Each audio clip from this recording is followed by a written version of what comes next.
able to speak? I call the order to a public hearing at 7:02. Let the record reflect all board members are present. Do I have a motion to adopt this agenda? So moved. Second. All those in favor? Aye. Aye. Aye. Aye, yeah. I call for the public hearing for the fiscal year 2022-2023 expenditure budget revision number.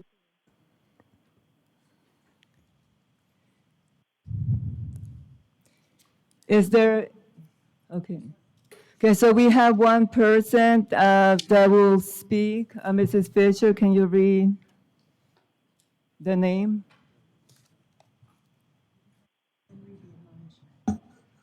Will we do it admonish them during this, because this is just a regular meeting. I mean, this isn't a regular meeting, this is, okay. Ron Janashak.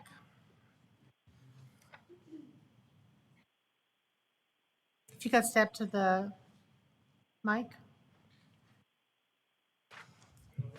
Yep. The board invites public comments on district's business in general and on any item in specific. All speakers must observe a rule of decorum. Speakers must fill out a card listing name, address, topic, and hand it to the board secretary prior to the president calling the meeting to order. That does not apply to the public hearing, though. If you wish to speak, you can. Speakers must make their comments in no more, this doesn't apply, no more than 3 minutes. If necessary, to accommodate all speakers within 30 minutes, overall limit, board president may shorten each speaker's time.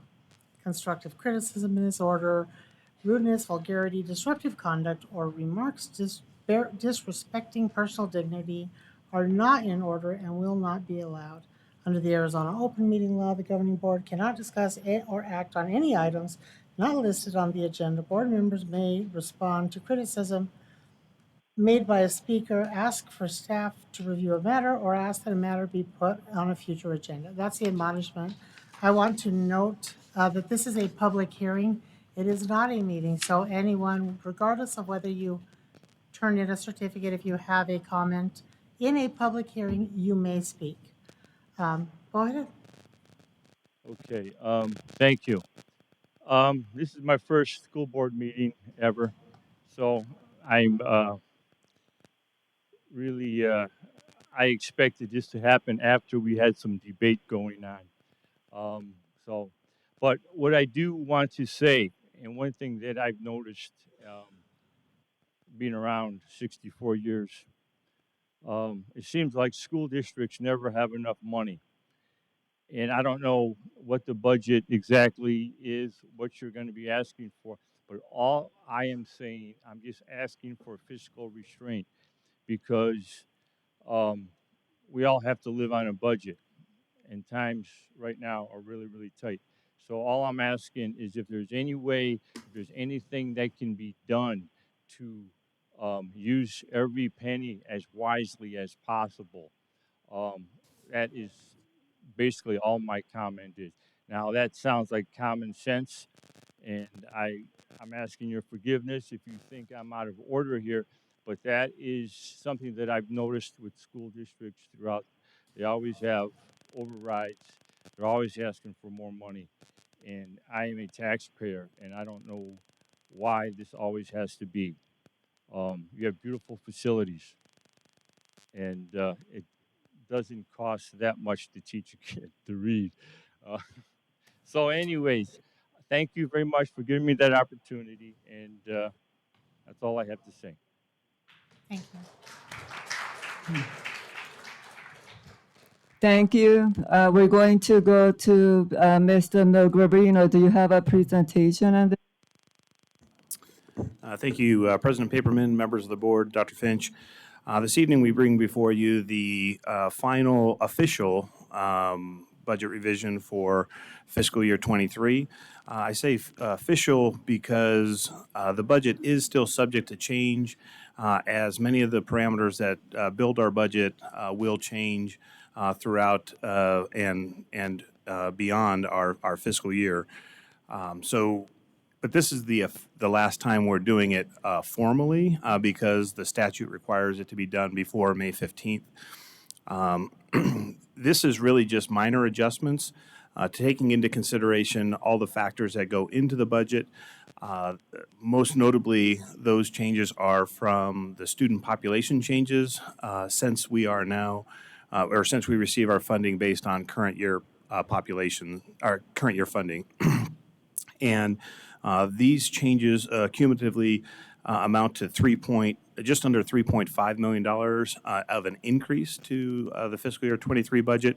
That is up from the $279 million when the budget was revised in December of 2022. And it's up slightly from the adopted budget, which was adopted back in July at $276 million. These adjustments will be added to the budget and will likely contribute to the carry forward, the amount of money that will likely go unspent in 23 and will roll into fiscal year 24. Speaking specifically of this $3.5 million. Just because of at least the first comment that we received regarding this, would welcome the public to look at our Budget 411 site on our website. All of the fiscal accountability, including the budget revisions, are posted there. We will post this budget pending the decision from the board at the meeting to follow. It's not posted there currently because it's in the board docs pending board decision tonight, but which will happen later at the regular meeting. But there's a host of information in there to be able to share with the public how we steward taxpayer money. And as Ms. Fisher, Vice President Fisher mentioned, we do have to receive any public comments before we can move out of this public hearing into the regular meeting and allow the public to provide any additional comments that they might ask.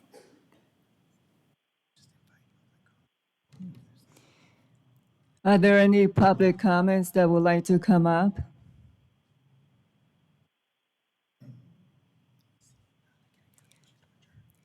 Okay, seeing none, can I get a motion to adjourn? Make a motion to 7:10. Second. All those in favor? Aye. Aye. Okay, we're moving on to our regular meeting.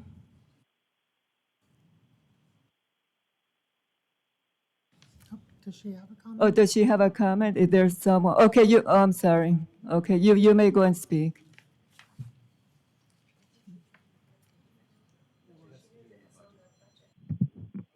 A little new at this. Is your comment on the budget? It's on out-of-state travel vouchers. That's the next meeting. Oh, that's, That's the Pardon? next meeting. yeah. We will have public comments in the next meeting. That one that we just adjourned was a public hearing. Okay. It's a So little confusing. We'll call you up. We'll call you. Good job. Okay, we're going to go to the regular meeting. I call the meeting at 7:11. Let the record reflect that all board members are present. If you are able to stand, please do so to do the Pledge of Allegiance.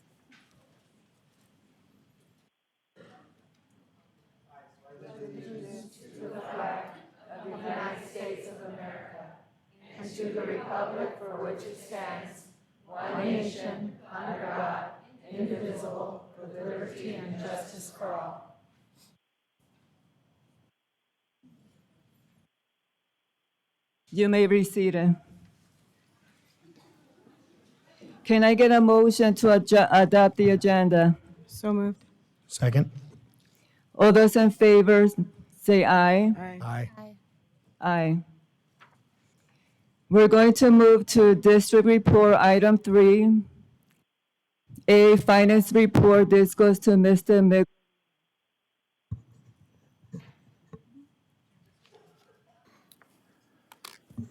President Paperman, members of the board, Dr. Finch, we have two regular monthly reports to share with you and a third report regarding the bond and election override shortly. The enrollment report through the 163rd day on April 26th showed a change in enrollment of 0.8% of an increase over the same time period last year. We have been holding true to about a 0.8%, or anywhere from 0.8 to a 1% change in this second semester of the school year. Just as a reminder, we are only funded based on the average daily membership through the first 100 days. This is comparing the 163rd day of this school year to the 163rd day of last school year, where that change is showing almost a 1% increase. But the funding that we will receive would be based on the January comparison because that's back when the 100th day was in session. And I'll be happy to answer any questions you have about the student enrollment report. Any questions? Moving on to item B, bonds and overrides, Citizen Advisory Committee update, Mr. Miglerino.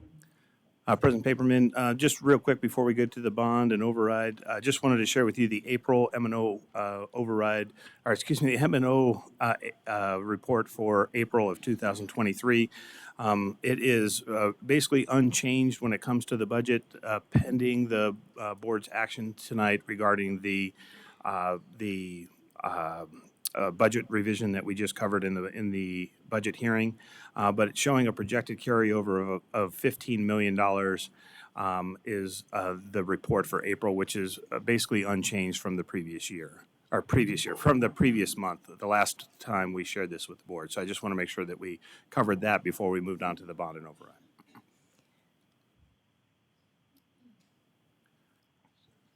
Hearing no questions related to the M&O report, we'll move into the bond and report. So just as a reminder, I know we shared a little bit of information with the board back on April 25th, but we did have a committee that looked at this purpose. The charge was to review the needs of the district and the possibility of recommending future elections to be able to finance or fund some of those needs. Back on March 2nd was our first meeting. You can see the areas that we covered: school finance, history of elections, tax information. We met again on March 30th, looked at financial comparative data, not only our information for our district specifically, but the comparable districts. We looked at the district demographer report for future projections on where enrollment trends were happening. And we started the development of a project list. We've met finally on April 27th. We reviewed some polling data. We received 402 responses from a phone poll that was done asking questions related to the elections. We looked at tax implications, and we actually developed the recommendations that we're going to share with you this evening. I will say that this is a report of that committee. The action items are actually later in the agenda under action. So we'll have another opportunity to, there will be no action following the report, but there will be an opportunity for the board to take action as they seem fit later in the meeting. Here are the committee members that met and the list. Some of those people are here today. I just wanted to acknowledge their commitment of time. They had to endure multiple hours of something I'm passionate about, school finance. Maybe most people are not, and just enduring some of my personality is reason enough to give them recognition throughout the meetings. And here's kind of some of the takeaways that the M&O override has been in place for multiple decades. We've found that many of all of the comparable districts have some form of M&O override in place. I think the only exception with the comparable districts happens to be Peoria's M&O override is set at 13%, whereas everyone else's is set at 15%. That was a conscious decision by the Peoria board.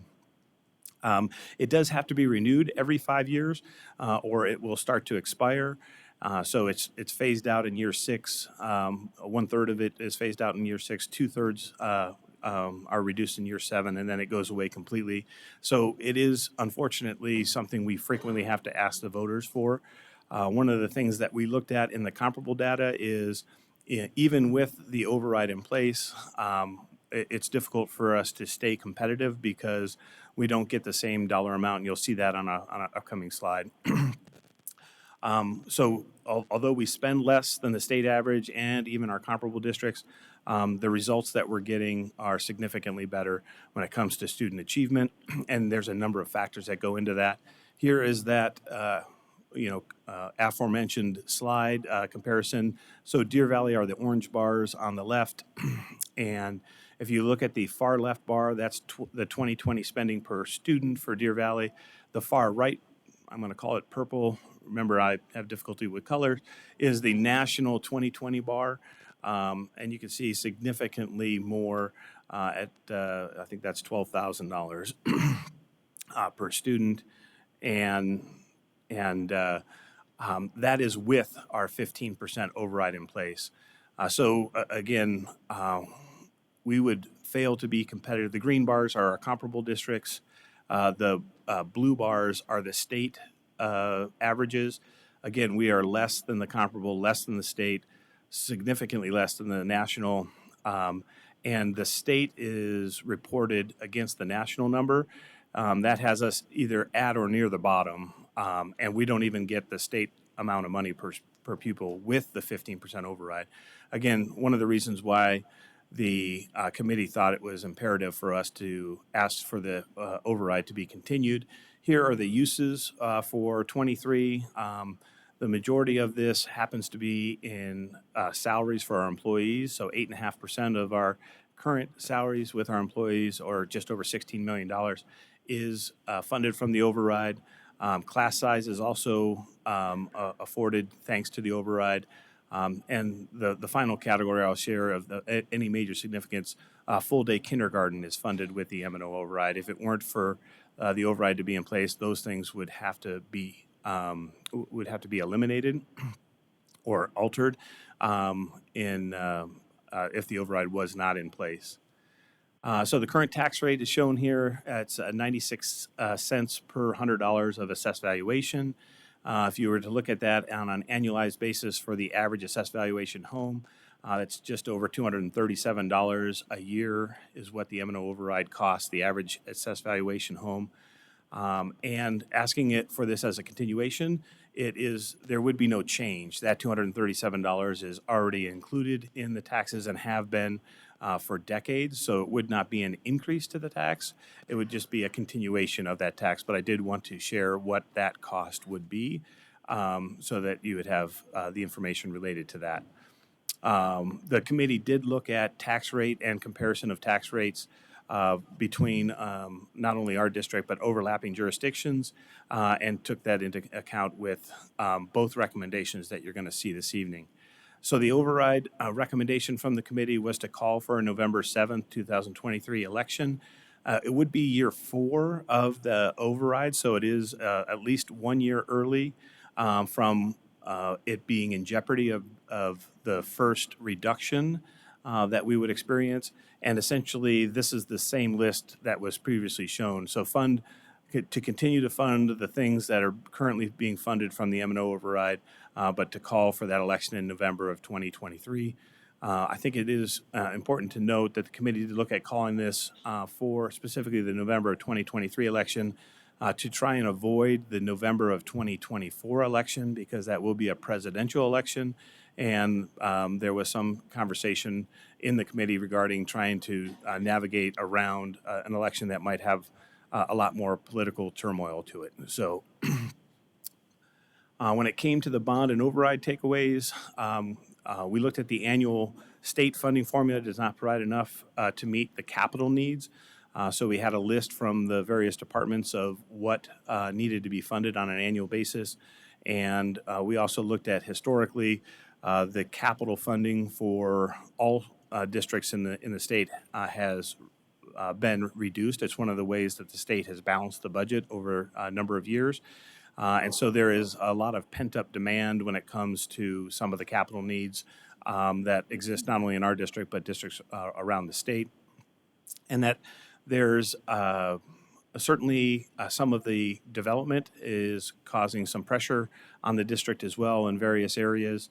And the list that we worked on actually considers the future bond authorization and two different options that I'm going to share with you momentarily.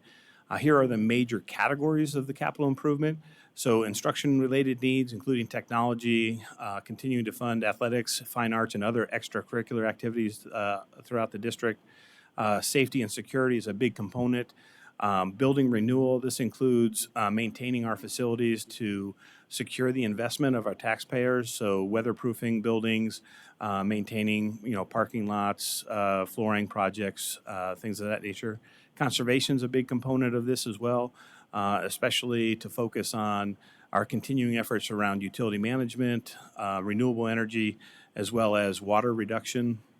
We have a bus replacement and vehicle replacement schedule, and then we have some new construction for projected student growth. Just a small sprinkling of some of the major projects that are included. We have a security camera initiative that's included in here. We have a door safety project. The second phase of the Innovation Center next door to the building that we're currently in. Acquiring the leased solar systems that we have. A career and technical education expansion at Barry Goldwater High School to have an offering of trade programs for our students. We have one elementary school included in this, as well as the first phase of a high school included in the 5 years of this particular initiative. Presentation from me wouldn't be complete without some Jim font, so insert the next couple slides here. Difficult to read, lots of information, easier to read from an electronic device where you can enlarge. But these are major categories and the detail of the major categories.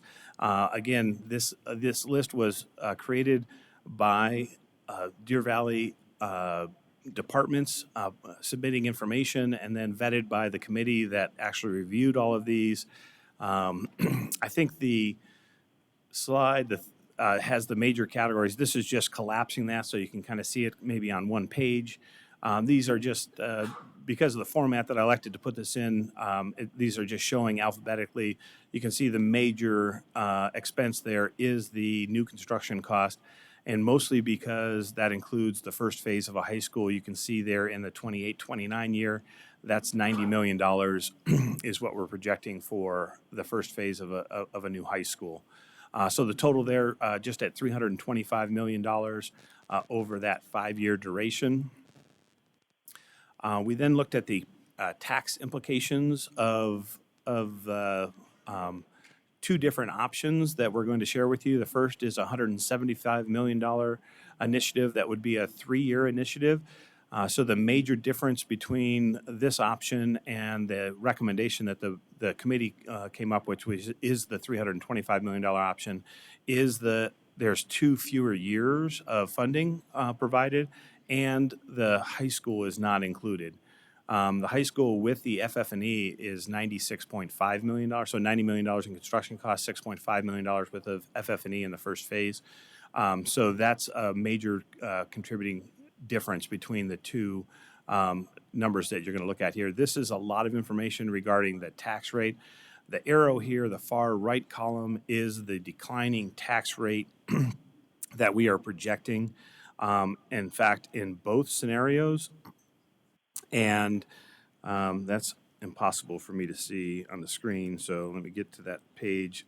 It is showing that the current tax rate at $1.35 is what the current debt service payment is. The $175 million bond would go down to $129 in the first year, $123, down to $118, $112, $107, $106. It declines in proportion to the assessed valuation increase, so that the amount of tax that the taxpayer would be paying would be a level amount, even though we'd be adding on more debt. And the reason that we can do that happens to be with the aggressive repayment schedule that we have for existing debt allows us to be able to reduce the tax rate even though the assessed valuation is going to increase. So if we were to consider $175 million, we can, or $175 million bond initiative, we can keep a levy tax amount. And then this page will show you what a $325 million bond would look like. Similarly, we go from the $1.34, $1.35 down to $1.15, down to $1.12, $1.06, $1.01, and likewise throughout the duration of the repayment of those of the $325 million. So again, we're reducing the tax rate because we're anticipating the assessed valuation to increase. Some of that will be natural assessed valuation appreciation for existing parcels, but some of that will be additional new developments that will share in the burden of this additional debt service payment. I think the next slide kind of blows this up a little bit just so I attempted to make it a little more visible. I apologize, but it also shows the percentage change. So on the far left side, the fiscal year followed by the percentage change in the assessed valuation by year. On the far right side is the percentage change for the actual tax rate. And again, you'll see that the assessed valuation change is somewhere in the 5 to 5.5% range. That's because the primary tax or what was called the limited assessed valuation is, as the name suggests, limited at 5% growth. So assessed valuations cannot, for tax purposes, cannot increase more than 5% in any given year. So we're showing about 5% worth of appreciation in existing parcels, and then anywhere between 0.1% up to 0.5% in additional assessed valuation new developments in these projected numbers. Again, this essentially will allow us to do what we're calling a level levy, meaning that the tax that we would collect would be about the same as the amount that they're currently paying for the debt service in the district. And as a result of that, I should share, we do have some polling results as well. We surveyed 402 highly high efficacy voters when it came to the questions related to the override as well as the bond. There was greater support for the M&O override continuing because it is a continuation and it does involve our operational spending budget. There was a little less support, probably about 5 percentage points difference, fewer support for the bond election at the $320 million was the polling question because the list was not finalized. So the list grew to $325 million is what we're presenting this evening, but the polling questions were at $320 million. Some of the highest categories, there was a 91% support for the safety and security items, and there were considerable support for other aspects that were major categories that we previously shared with the board. And we did share the details of those polling results with the board previously. So as a result of that, the committee is recommending to call for a November 7th election, a bond authorization in the amount of $325 million for 5 years. The alternative option that the committee came up with was a $175 million bond authorization for 3 years. Again, major difference there, 2 years worth of ongoing funding needs and the high school not being included in the $175 million initiative. That would require us to consider a potential bond authorization sooner. To have to come back and have the committee reconvene in the next 2 to 3 years to look at the growth, to see what's happening. But the cost of the election is not insignificant. It'll probably be just under $400,000 in order to even hold the election. So just trying to be cognizant of the fact that this is the first initiative to be able to have the board consider calling for this election. It does not mean that it is approved. It just refers it to the ballot so that the voters can decide. And then even after the voters decide, let's say it is successful at the ballot, we would have to bring back each bond sale to this board and get the approval from this board to make sure that we're not doing anything that isn't part of the plan or doing something that's not approved by the board in terms of the timing. Because as we have said repeatedly, I can't tell you that we need to build the school definitively today in the high school in 2028 and 29. But by all indications from all of the people that we've received input from, we will be building a high school. It's not if, it's when. This would just allow or secure us the ability to have the funding, but it would not mean, number one, that the election was approved by the voters, and number two, it would give this board the opportunity to make a future decision as to when we should actually sell the bonds to be able to pay for any of the projects, including the major projects like the building of schools. So with that, I'd be happy to answer any questions. Again, there's no action item from the report, but there are two resolutions that the board will consider under action items. One of the resolutions, the bond resolution, actually has a blank for the amount of the bond authorization. Obviously, if the board doesn't approve it at all, we don't have to fill it in. But if the board elects one option over the other, we will have to indicate if the board is calling for the $325 million bond or the $175 million bond, or the other option is for the board not to call for that election at all. I'd be happy to answer any questions. Any questions, Mr. Carver? Not so much a question, Mr. Miglerino, but I just want to let you know how much I appreciate you and the committee finding a way to get our future growth expectations managed while being sensitive to the fact that we're in a little bit of a financial hardship right now in our country, and that this will be a zero loss to the taxpayers as far as extra tax burden. Matter of fact, the percentage will decrease over time, as you covered very well, and I just want to thank you for that. There's a lot of different organizations that would just simply say we'll keep the tax percentage the same while values are going, and take some sort of imaginary windfall and at the same time hurting the community. So I think this is a really good way forward to manage our growth and not have it hurt anybody financially. So thank you for that. Mrs. Orway? I will echo Mr. Carver at that moment.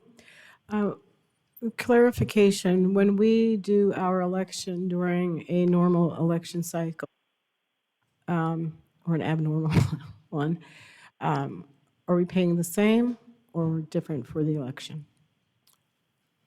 President Paperman, Ms. Ordway, the election costs would change depending on what else is on the ballot, because there are some shared expenses with other overlapping jurisdictions, for example. So if it was, and I should note, we can only have our elections in November. Yes. So there aren't any other alternative dates for us. It has to be in November. But the price can change slightly depending on what overlapping jurisdictions might be also asking for something to be on the ballot. Thank you. I have a question. So my question is that we have elementary number 33, high school number 6, new construction and growth, and then we have everything else on the list that we need money for. So my concern is the majority of the money going to be in building schools? Because there is a long list. For example, class sizes, grades, here it says 7 to 12 class sizes, grades K to 6. We need new buses, counselors. So if we're going to be spending most of our money in building school, how are we going to take care of everything else that is on the list, the issues that we have right now? President Paperman, excellent question. And these are two distinctive items. I know they were combined into one report, and I apologize if that caused some confusion. but the M&O override is specifically for our operational expenses and not to be used in conjunction with any of the bond-related expenses. So it would be specifically for those items that we listed: salaries, class size, kindergarten. So that's a separate consideration that the board will make as to whether or not to continue that existing M&O override. The bond is a different consideration for the board to take under advisement this evening, and it is specifically for those other items, and the two cannot be mixed. So the bond dollars are for capital improvements such as the building of schools, maintaining a safety, buying buses, and things of that nature. So two separate decisions that the board needs to make this evening. Okay. Can you explain to the community M&O override category, existing M&O salaries, 8.5% of existing salary? What does that mean? So President Paperman, that means that $16 million worth of the current salaries are funded from the M&O override. So if the override were to go away completely, then all employees would have to take an 8.5% salary reduction, or other adjustments equivalent to $16 million would have to be made throughout the district. Okay, so this is the priorities that I'm looking at. You say there's two separate things that the board needs to look at. My priorities that I see here is, of course, staff salary and everything else that needs to be taken care of. Building schools, from my perspective, we need to have a list of school of total population of students, so the board can see, because there's some schools that have low amount of students and some schools that have probably overcrowded. So we need to look at that. Any other questions? I'll reserve them for the item.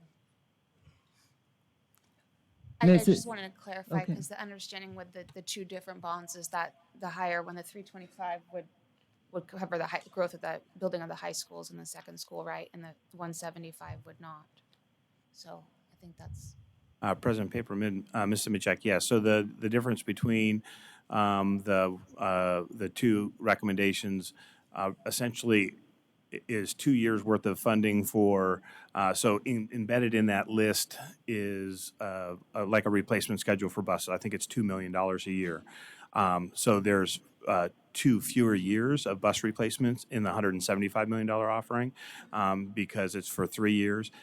So that's a portion of the difference between the 175 and the 325.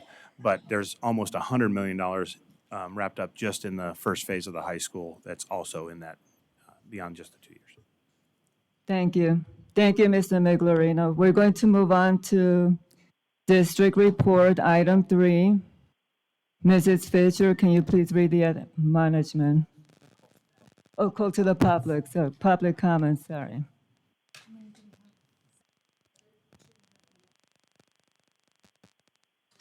Two and a half minutes for public comments. Okay, I'm going to go ahead and call first set of names, and then I'll read the admonishment while they come up. Kirsten Trask, Jackie McCormick, Lisa Taylor, Tiffany Benson. If you could start lining up. The board invites public comment in the district's business in general and in any agenda item in specific. All speakers must observe the rules of decorum. Speakers must fill out a card listing name, address, topic, and hand it to the board secretary prior to the president calling the meeting to order. Speakers must make their comments in no more than 3 minutes. If necessary to accommodate all speakers with the 30-minute overall limit, the board president may shorten the speaker's time. Constructive criticism is in order. Rudeness, vulgarity, disruptive conduct, or remarks disparaging personal dignity are not in order and will not be allowed under the Arizona Open Meeting Law. The governing board cannot discuss or act on any items not listed on the agenda. Board members may respond to criticism made by a speaker, ask staff to review a matter, or ask that a matter be put on a future agenda. Due to the level of speakers we have, the time has been reduced to 2 minutes and 30 seconds. Go ahead and speak up, step up to the podium in the order I called your names, and state your name for the record.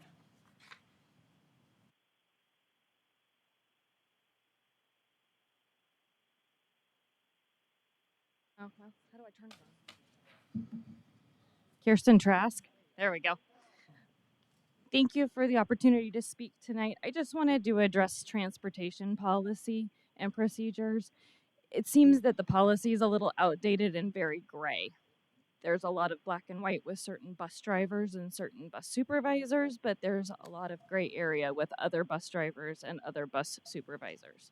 So rules aren't being regulated appropriately. The communication between the bus transportation and school is non-existent.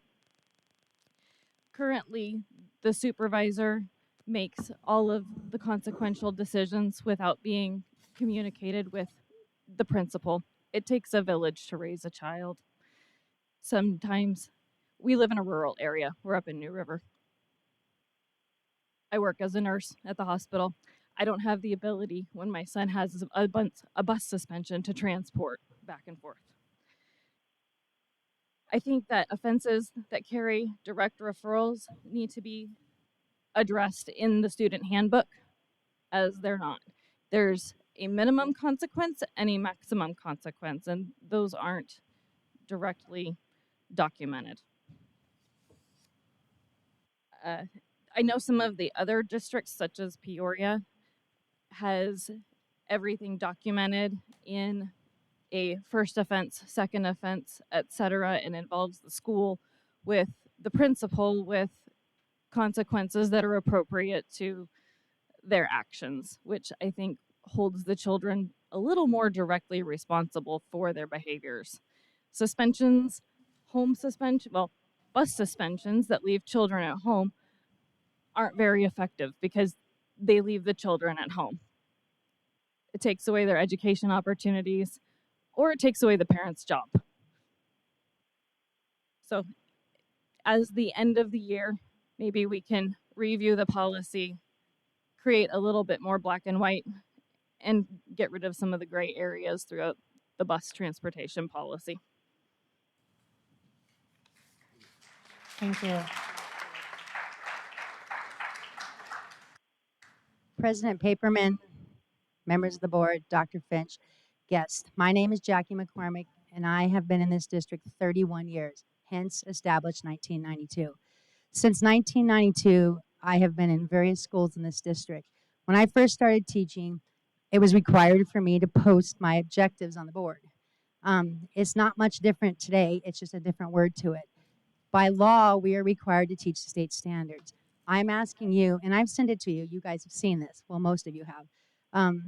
Please just consider, it's not that the fact that we don't want to grade the way that things need to be graded, but we're asking you to look at what we've created in this team that we've worked very hard on, that it's not necessarily a compromise, it's what we've been doing for 31 years. At least I can say that's what I've been doing for 31 years. Again, I've emailed you. I've not received anything back. I'm open to any questions. Thank you.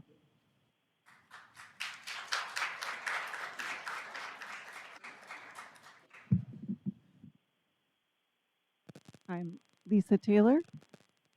Thank you for volunteering your time to our district. I'm a Deer Valley parent, classified employee, and a taxpayer. I never heard the results of the parent-employee survey about the pay raises. I personally voted for all staff to get a raise. I understand the district is taxpayer funded, which is why I emailed a suggestion of adding 25 cents more per hour to the classified salary recommendation for those with 1 year or more service, making the classified $1 more per hour. I said in the open market, classified workers can make much more anywhere. Dr. Finch was quick to point out that the district pay is in-school market pay and the same as our peers, and we're right on target. To that, I say, let's be extraordinary and pay more than in-market school pay. My coworkers say 75 cents an hour isn't even a cost of living raise. They want $2 per hour, and they can find it outside the school market. Let's value our employees and recruit the great ones from other school districts by having extraordinary pay. We can have better work conditions and weed out the non-performers by paying more than our peers. I feel the retention bonus would be more meaningful if it was paid out by years of service, not the same amount to a brand new employee than someone that's been there 8, 10, 20 years. We have some great employees who deserve pay and appreciation. Our schools are in trouble. My kids ride an overcrowded bus with half-naked girls, find alcohol, kids vaping in the dirty bathrooms daily, not to mention school fights. I'm tired of hearing we're short-staffed. These things can be improved with a competitive classified wage. We desperately need bus drivers, quality maintenance workers, security, food service, paras, and office workers. Please consider raising the classified pay recommendation. We have great workers that need support. Many have worked all year short-staffed. We could lose good people. The district often likes to blame state legislators for not having enough money. However, when Governor Doug Ducey said 20% by 2020, he said all staff, including cafeteria workers. The district chose to pay only teachers. Classified staff lost a week's pay during the walkout and received no raise.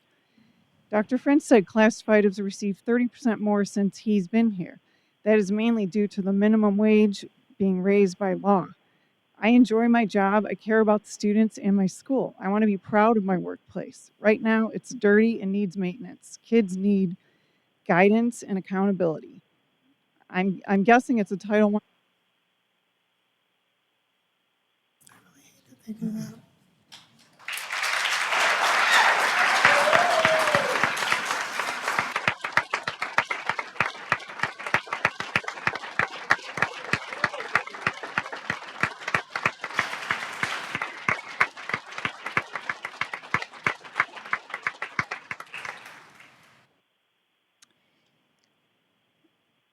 Governing Board and Community. I attended my first DVUSD board meeting on April 11th. The Can you please, environment was so toxic that I debated whether to come back. excuse me, can you please state your name for the record? Tiffany. Sorry. After the meeting, a board member spoke with me outside. She was curious as to why I stayed. When I expressed concerns about all the pedophiles from this district that made headlines the last few years, the board member said to me, "There's pedophiles in every school district."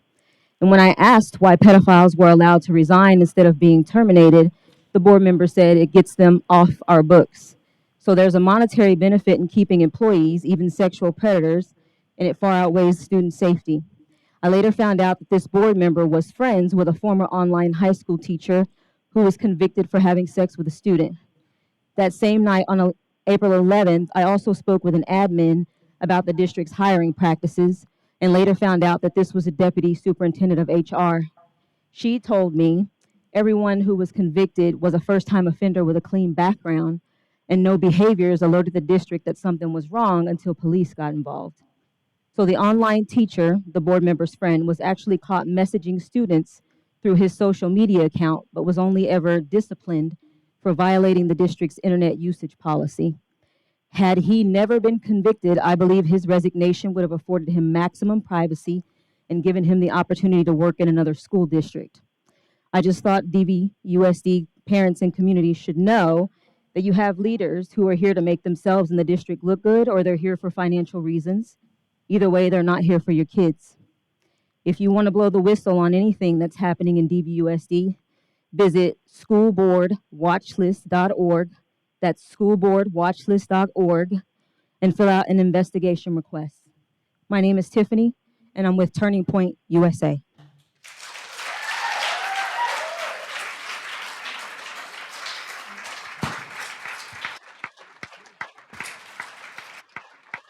Okay, the next group, Claudia Linehan. No, I'm sorry. I didn't realize that you had to fill out a question before you could address the board. How would Yeah, you know ma'am, that they're, if you've never been to a board meeting? yeah, they're in the lobby, with a sign. But Okay, no one so- ever said anything about it. I'm here, I've been in this district for 10 years. Ma- And Ma'am, you always have money left over. when Unfortunately, budgeting. you can't speak without filling out the form. you can email the board though as well. You can email the board all your concerns. That we'll get the message to them. Thank you. So the next group is Claudia Linehan, Carrie Cudson, Kelly Ford,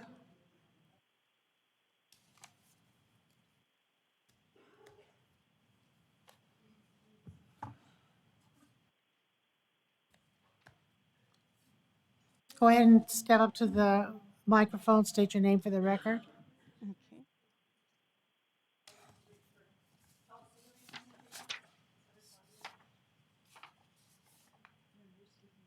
No, it does say Claudia.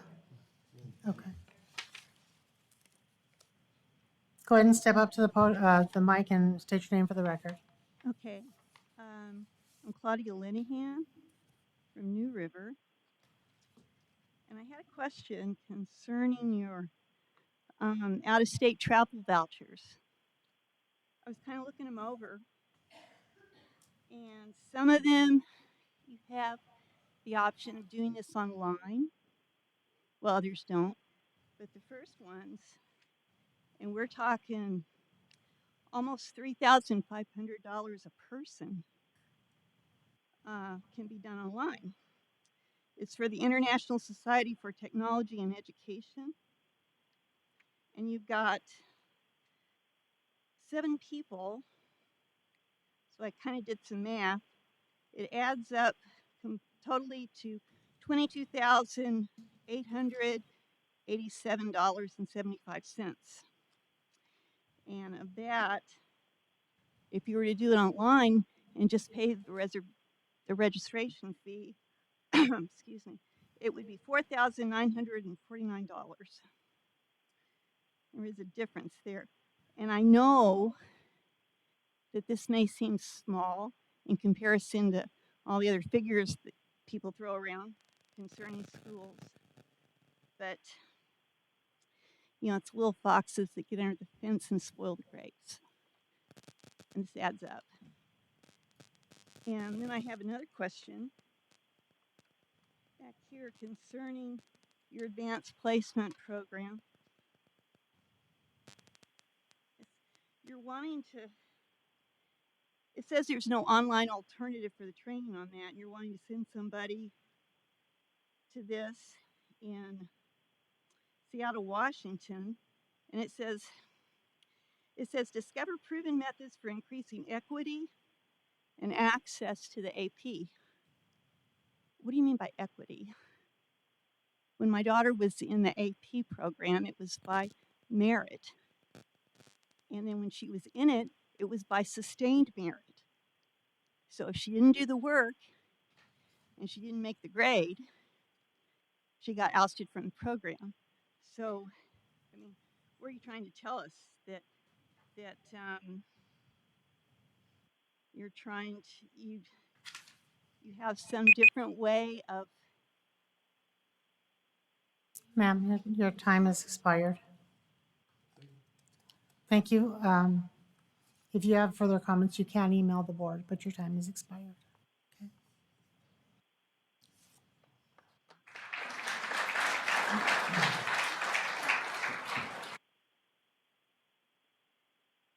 Good evening, board.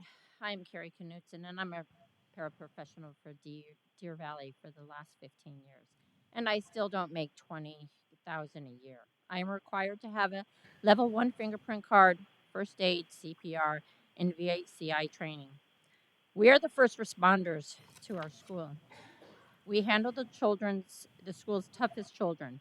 We are more likely to be hit, bit, scratched, and kicked while we're trying to get a child to behave so they can learn to be a productive member in the society.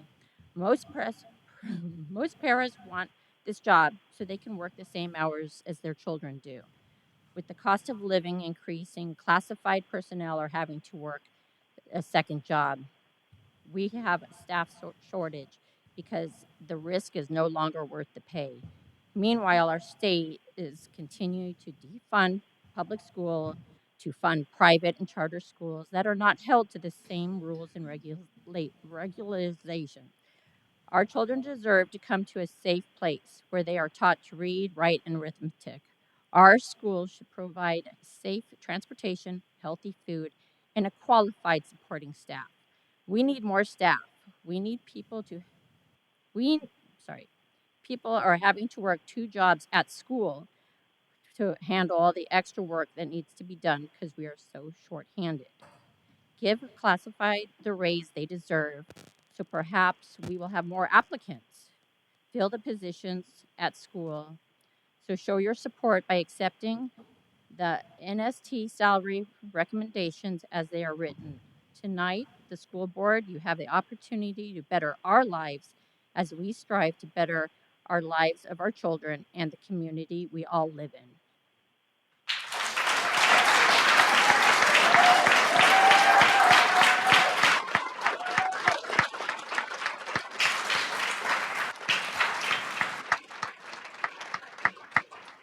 Please state your name for the record. I'm Kelly Ford. I know Deer Valley. Both my parents retired from Deer Valley. Both my sisters currently work for Deer Valley.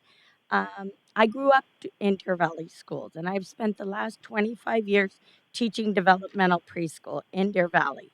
It takes a team when you're working with the youngest students in Deer Valley. The most important members of my team are the classified instructional assistants that teach at my site every day. When I started 25 years ago, minimum wage was $3.35, and a starting paraprofessional made $7.35. Um, I was fortunate both the paraprofessionals in my classroom worked with me for over 20 years before they retired from Deer Valley. With the cost of living and minimum wage increases, when did the important job of working with our children pay the same as working in a fast food restaurant? I'm speaking tonight for all classified staff. We cannot run our schools without them. I've watched my principal empty the campus trash every evening. Teachers vacuum and mop their classrooms. Bus drivers do double routes while children wait to be taken home. Paraprofessionals feel that they cannot miss work when they don't feel well because there is no one to come and support the children. Public schools are in crisis. Please vote to increase classified wages so that they can support their families. Show these hardworking individuals we know their worth and value what they do each day to help educate our children. Make a difference tonight and give staff the raise they deserve.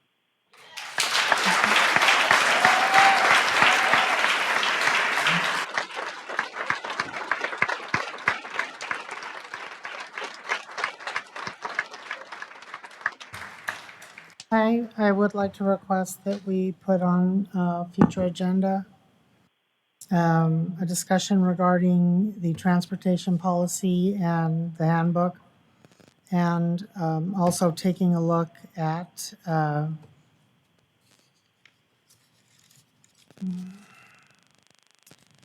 the travel. I don't know that anything can be done with that one, but we can at least take a look at it. And I believe we already have a discussion later on regarding salaries. Thank you. Moving on to old business. Approve City of Phoenix letter of intent for state land adjacent to Sandra Day O'Connor. Do I have a motion to approve this So item? moved. I move that the governing board approve the City of Phoenix letter sorry of about that. Do that intent again. for state land adjacent to Sandra Day O'Connor. Mr. Miglorino, do you have a presentation on this? Would you like me to second that? Second. Kind of did it opposite. Okay.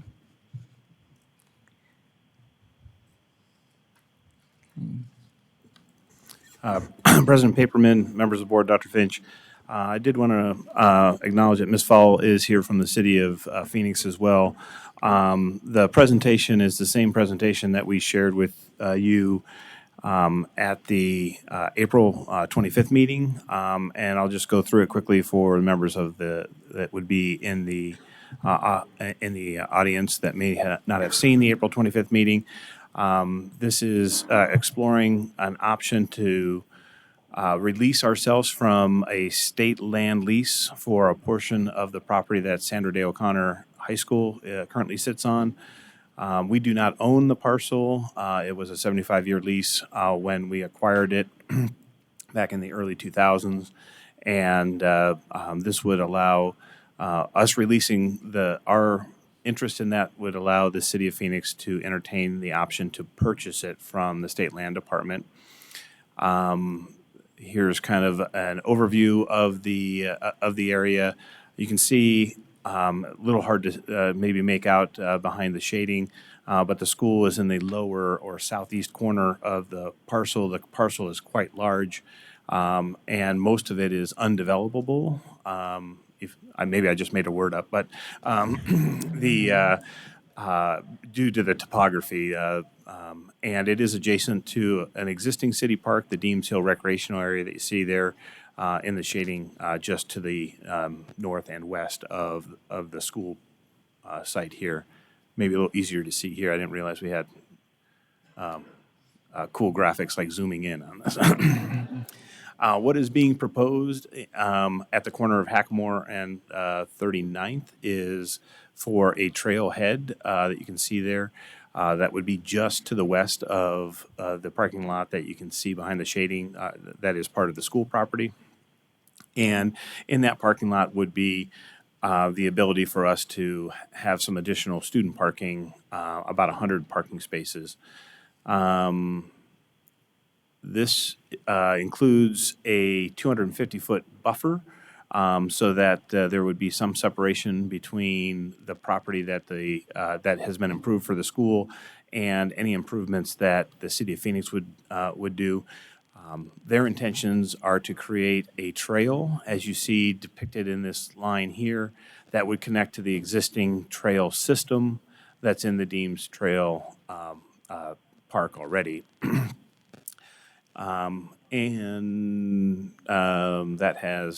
This is just kind of the next steps. What is included in the packet, and we have worked on since, I guess it was April 11th, maybe not the 25th. I think I misspoke about the actual meeting date. Since we last met, we have refined the letter of intent, and so what's up for consideration this evening is the approval of the letter of intent. It's the first step in being able to start the process. There will be additional formal legal documents that will need to be entered into. But in terms of the next steps, the city wants to reach out and get community input, as shown here as community engagement, for what is being proposed. Once they receive that input, they want to move forward based on what that input provides with the potential for the lease modification with the state land department. We've also included a letter from the Arizona State Land Department that outlines what that would entail. The city would then apply for the state land to put this parcel or this portion of the parcel, to separate the parcel into two and put the section that we outlined in the shading up for public sale. There would be a deed restriction on that sale that it would only be suited to be purchased by a municipality that would use it as a park. And so the only qualified bidder for that will be the city of Phoenix. The state land department, as outlined in their letter, would have to adjust our lease so that we would remain on a state land lease for the improvements that we have for Sandra Day O'Connor. And I think that covers everything. The second time that we've shared it, we've shared multiple milestones along this journey. I wanted to thank the folks at the City of Phoenix, several different departments, most namely Ms. Fall and the Parks Department for their cooperation getting us to this point. I'd be happy to answer any questions the board might have. Any questions, board members? I do. Mrs. Fisher? Looking at the letter from the State Department of Land, it says there will not be any monetary adjustments to the lease, since the lease value is based on the land area in which the school occupied. So essentially, regardless of what we do, we're going to pay the full lease, correct? President Paperman, Vice President Fisher, yeah. So I think what that is trying to convey is that the parcel that we are separating ourselves with is unbuildable. So when they value, even though it's a larger size geographically, because it's unbuildable, they are deeming that the assessed valuation or the improved, the parcel that would have value, it remains the parcel that we would retain under their lease. Everything else, they don't think it has any monetary value because it is completely unbuilt for anything but for a park or a trail. So they think it's unbuildable. Okay, this is kind of this is just our intent to move forward, correct? That is correct. When the actual agreement comes forward, if it has anything in it that's questionable or not beneficial for Deer Valley, can we back out? President Paperman, Vice President Fisher, yes. This is only the letter of intent that basically outlines what our intentions are and our understanding. And in the city letter, it does indicate what their intentions are as well. And so they would be obligated to the same. So assuming that all intentions are met in the letter of intent, it is believed in good faith that we would move forward with, so long as all of the intentions that are outlined in the letter of intent are met. I just want to make sure that if they, because I mean, City of Phoenix had good intent with City of Glendale in the building of a ballpark. And then when it was done, it was a handshake deal. So when it was done, City of Phoenix said, cool, thanks for building it. Costs on you, bye, and took it. I just want to make sure that we are protecting Deer Valley. I do not trust the Phoenix City Council. I don't trust the City of Phoenix, to be perfectly honest, because I've seen too much. But I think if it's a good thing for our district, I'm all for it. I just want to make sure when we see the final paperwork, if something is not okay for Deer Valley, we can say no. And Okay. President Paperman, Vice President Fisher, I would say that we believe that part of this will include an intergovernmental agreement that will not only have to be reviewed by the attorneys on either side, but also approved by both bodies, both the City Council as well as the governing board. This will take a little bit of time to put all this together, so this is not something that we would expect. Just even the community engagement will probably take months. So this is not something that would happen in the foreseeable year. It might take a year or two before we would bring this back to the board. Thank you. Thank you, Mr. Miglorino. I will call for the vote. All those in favor say aye. All those that oppose say nay. Aye. Aye. Moving on to item B. Do I have a motion to approve the FY24 negotiation team salary recommendation? Do I have a second? Second. Mr. Miglorino, do you have a presentation on this? Did she read it? Yeah. President Paperman, members of the board, Dr. Finch, yes, we do have a presentation. Much of this is the same information that we shared with you previously. That was April 25th. So let me get my board meeting straight. So just quickly, the process, again, the NST process, these are the members, many of which are going to be in the audience this evening. I wanted to thank them for their commitment of time. We met again this evening, actually even went through the debrief, which is part of the process as well. We're still working, even though the salary recommendation has been developed. Just wanted to list the meetings. So this was not something that was done that over a short period of time. There were several attempts at creating the language that you're going to see this evening. I did want to also point out that the NST process is memorialized in both the manuals that have been approved by the board and the references for the sections that are there. Did want to recognize the work of the committee. So a benefit recommendation was approved and already has been adjusted. There was a slight revision back in April 11th. And we did create the salary recommendation that we previewed with you. at the April 25th meeting, and we are bringing it back for formal consideration tonight. So that is what the board is deciding this evening. We did hope to bring the salary schedules back to you this evening as well for next year. We will have to postpone that because the tentative agreement also needs to be approved as well. There's some conforming language that needs to be adjusted on the salary schedules pending the outcome of the tentative agreements. So here are the budget assumptions. Should be noted that the legislative body is working on the state budget as we speak. There's likely going to be some additional funding beyond these assumptions. These are the assumptions that we used in creating the reference for how much money we had available to be able to allocate for salary increases for the upcoming year.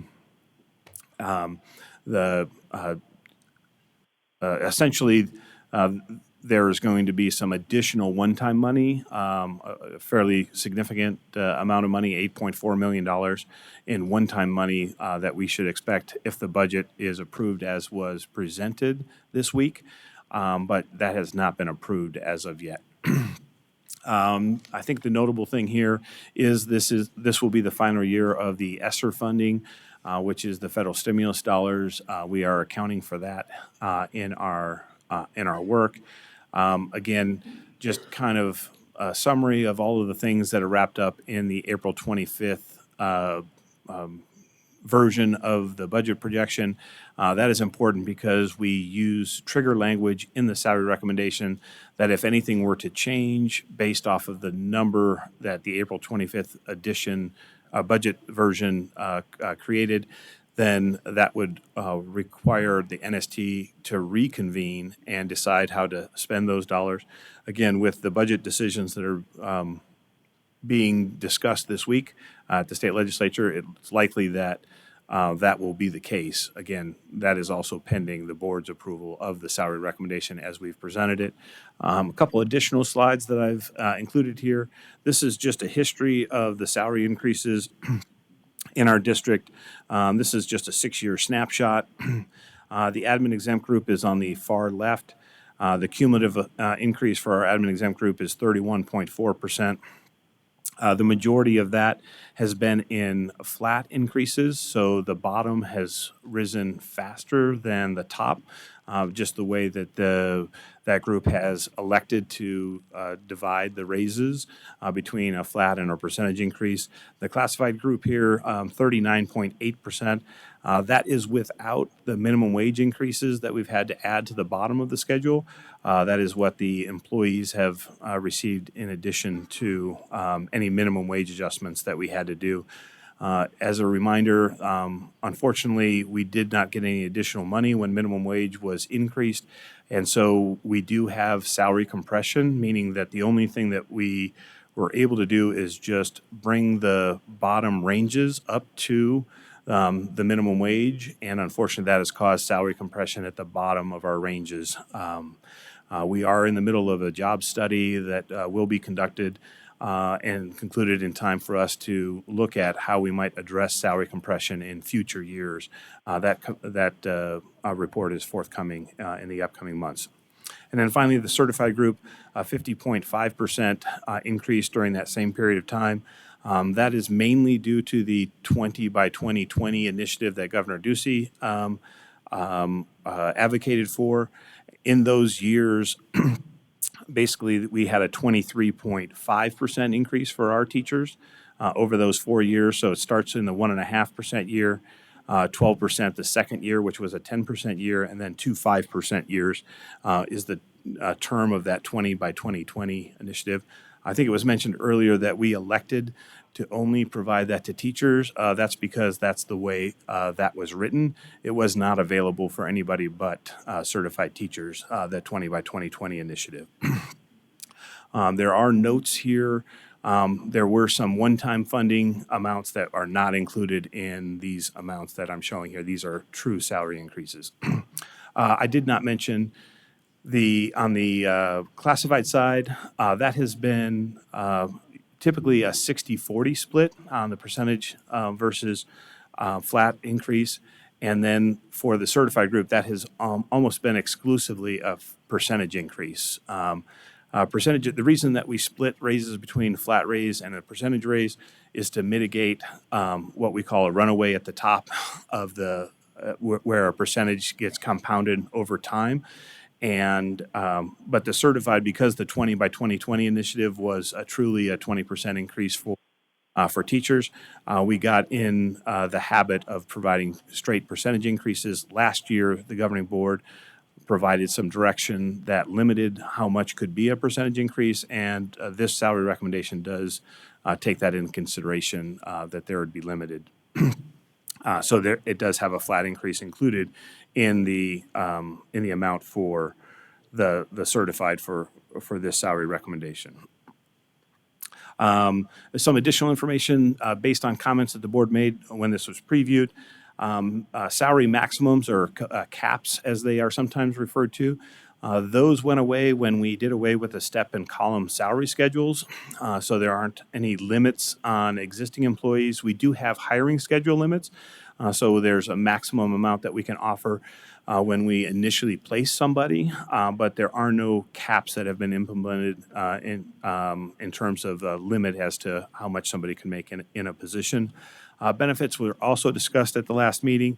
So here's just a quick synopsis of all the benefits. So regardless, when we have somebody that's a qualifying employee, we give them 12 months worth of benefits. That includes retirement, medical, dental, our EAP, our Employee Assistance Program, our wellness program, life insurance, short-term disability, identity protection, and there are a host of voluntary deductions that the employees can opt for at their expense.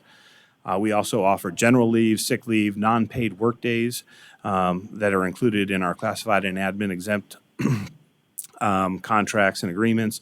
And then for any, there is also vacation for our 12-month positions.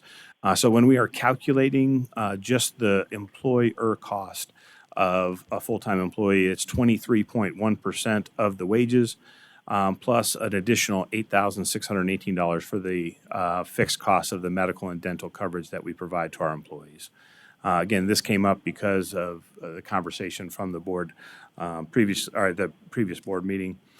This is the breakdown of nearly $5 million of additional funds that we felt were available next year. Again, prior to the information that we just learned in the last day regarding the state budget, and how it is broken down between the three categories. Admin exempt at the top, a 2% increase is $267,000. A 2% increase for our certified, $2.2 million. A 75-cent per hour increase to our classified, $1.6 million. And then the breakdown and the averages for each. There is an additional classroom site fund or instructional improvement fixed flat dollar amount of $210 that's added to the classified. So their 2% grows to 2.4% on average. And those numbers are shown at the far right of this screen. So for the recommendation, again, this has not changed since the preview, so I'll go through this rather quickly. But the recommendation from the NST is to fund professional growth. As you see here, that has been a diminishing amount. The certified is a 2% salary increase, 60% as a percentage, that's 1.2%, 40% as a flat, that ends up being $448, with $450 being added to the hiring schedule for our certified and OPS or other professional staff. In addition to that, a retention stipend that for any employee that's employed, or was, I should now say, employed on May 1st of this year, 2023, and continues to be employed on August 10th, would receive a $1,250 per FTE one-time retention stipend on or about August 31st. If they continue to be employed on April 18th, they would receive an additional $1,250 per FTE on or about May 9th. So up to $2,500 of retention stipend available. The classified is, again, a 75-cent per hour flat increase to all employees, and that full 75 cents is being added to the hiring rate, bringing our lowest paid classified employee to $16 per hour. And the same retention stipend here, again, $1,250 in the beginning of the semester and $1,250 at the end of the school year as well. And then on the admin exempt side, a 2% on average increase. That's split 40-60. So 40% is a percentage increase. That's 0.8%. 60% is a flat dollar increase, or just over $1,082. And all the starting salaries increasing by $1,000. The equivalent of the flat dollar increase, similar to how it was with the certified. And then same retention stipend. And then, as I alluded to earlier, if by August 1st, any undedicated funding becomes available in an amount greater than $2 million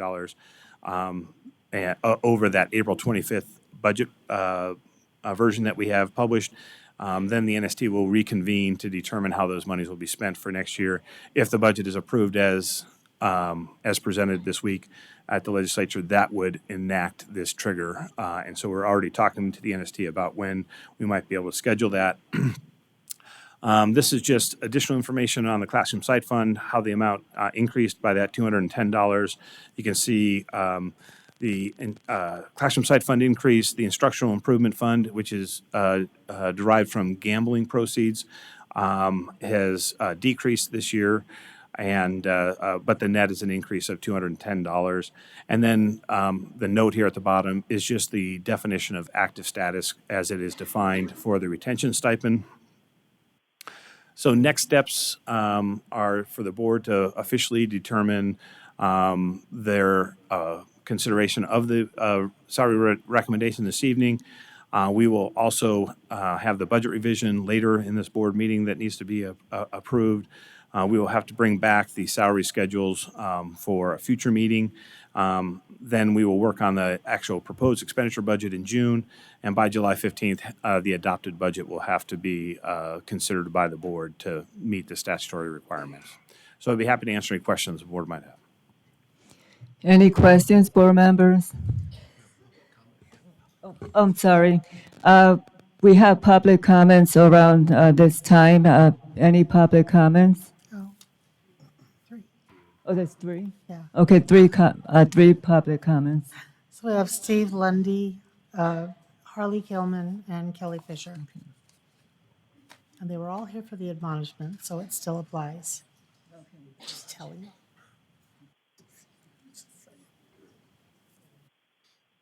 Go ahead, if you want.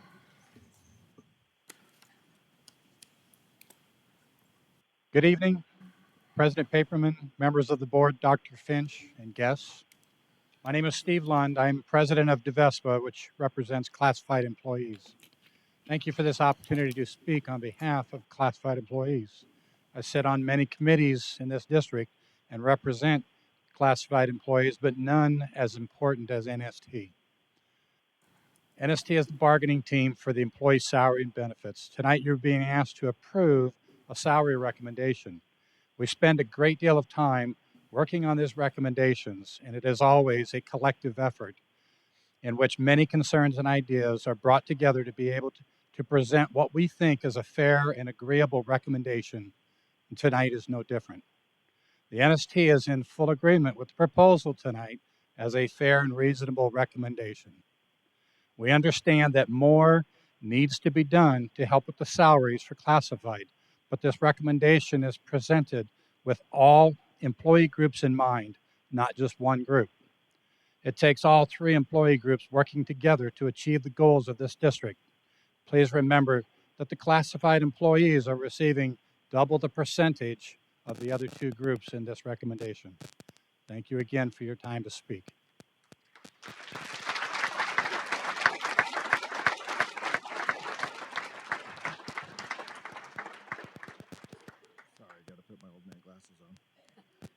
All right. Good evening. My name is Harley Kelman. I'm president of Deer Valley Education Association. Governing board members, Dr. Finch, and guests. Deer Valley Education Association has conducted its ratification vote for the proposed salary recommendation for the 23-24 school year. Based on the 1,320 votes, 99.4% of the members and non-members have approved the salary recommendation. DVEA is encouraging each of the school board members to support the work of the NST budget team and asking you to vote yes. DVEA, along with DVESPA, BLT, and district leadership, have worked diligently to come up with a recommendation that has taken into account many comments made by school board members this school year. The NST team elected to shift money that would have normally gone to the certified and administrative groups to help increase the classified raise to 75 cents per hour to help address classified concerns. The DVEA team members know that more work has to be done to increase the classified staff wages. We also have many classrooms being filled with long-term subs, guest teachers, and teacher prep program individual teaching our children. If we are to stay extraordinary, we need qualified administrators and teachers in our buildings being supported by our dedicated classified staff. You cannot forsake one group for another. As a district, we need to make sure that we are moving the salaries of all groups to keep filling our empty positions. Sorry. Our veteran leaders, our other professionals, our teaching staff work diligently to support our less experienced and new to the profession employees. It takes a village to do the work we are doing. With all of these groups working together, our students are showing that we are, in fact, in an extraordinary district. As you know, it is a very competitive market, and it continues to be a challenge to attract and retain employees in all groups. We must do all we can to attract new employees to Deer Valley Unified School District while valuing and retaining those who have led the way for us to be extraordinary. Once again, DVA would like to ask you to support this year's salary recommendation.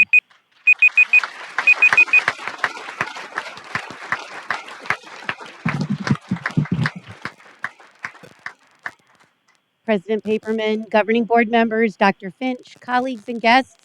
My name is Kelly Fisher. I'm a 24-year veteran kindergarten teacher at Park Meadows Elementary School, and I currently serve as the vice president of the Deer Valley Education Association. I want to start by saying that every single employee in Deer Valley Unified School District deserves a raise. The negotiation solution team worked diligently throughout the year to ensure that every employee sees a raise whenever funding allows. The DVA team on NST, including me, is asking the governing board to approve the NST plan as proposed.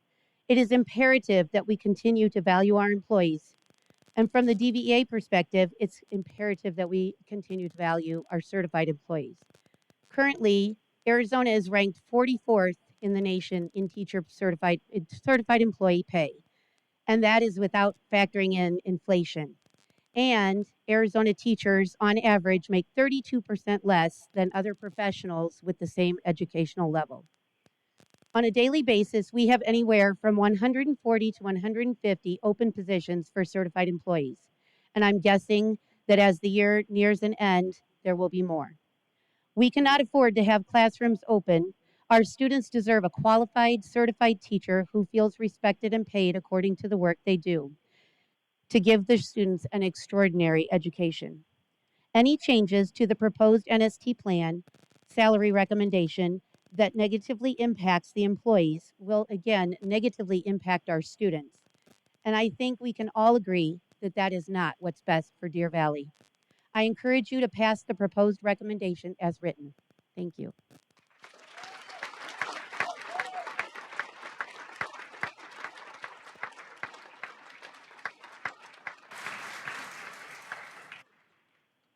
Any questions, board members, on the presentation? Mrs. Irwin? I just wanted to go back and have a little bit of context, and Mr. Miglorino, I think you might have been here for some of that. When we used to do interest-based negotiation, it was more driven by our Jim. Not that you were here to do it, but our CFO. And it was very contentious. That's a nice word. If anyone in this room has ever attended it, you will know that it was not productive as team building, or it just wasn't productive. So through the years, we morphed and used our continuous improvement model to get to this negotiated solution team. And when they say team in the beginning, it was kind of a fight between teams. BLT was it decided that they were going to be created, and they not only show or are there for building level administrators. It includes other people, maybe somebody that's sitting on the dais, Sheila. So as we continuously improve and find best practices, in order to respect the decision that the associations make, I think that we need to understand what the process is, because if you don't understand the process and how they do the negotiation, then it's quick to make comments that may seem like they haven't done their due diligence to watch out for each other. So all I am saying is that when we make decisions at the dais, it is so important to know what the background information is. It's important to read your information, to be situationally aware, and trust the professionals that we say we value. Then we should really put our money where our mouth is and value their decisions. And that is not saying that at some point in time, we need to, I love the face, that we don't need to give a little bit of direction, such as we did the 40/60s, the flat raise and that. But when these three associations come up with this plan that they are all, unanimous, then I think it's something we should pay attention to. Any other?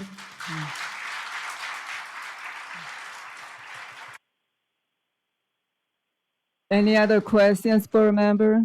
Mrs. Fisher? I just have to note, because I have been in those contentious situations in that seat. And it doesn't always have to be contentious. I do think that it's notable the work you have done on this submission. That does not mean the board gets to just trust.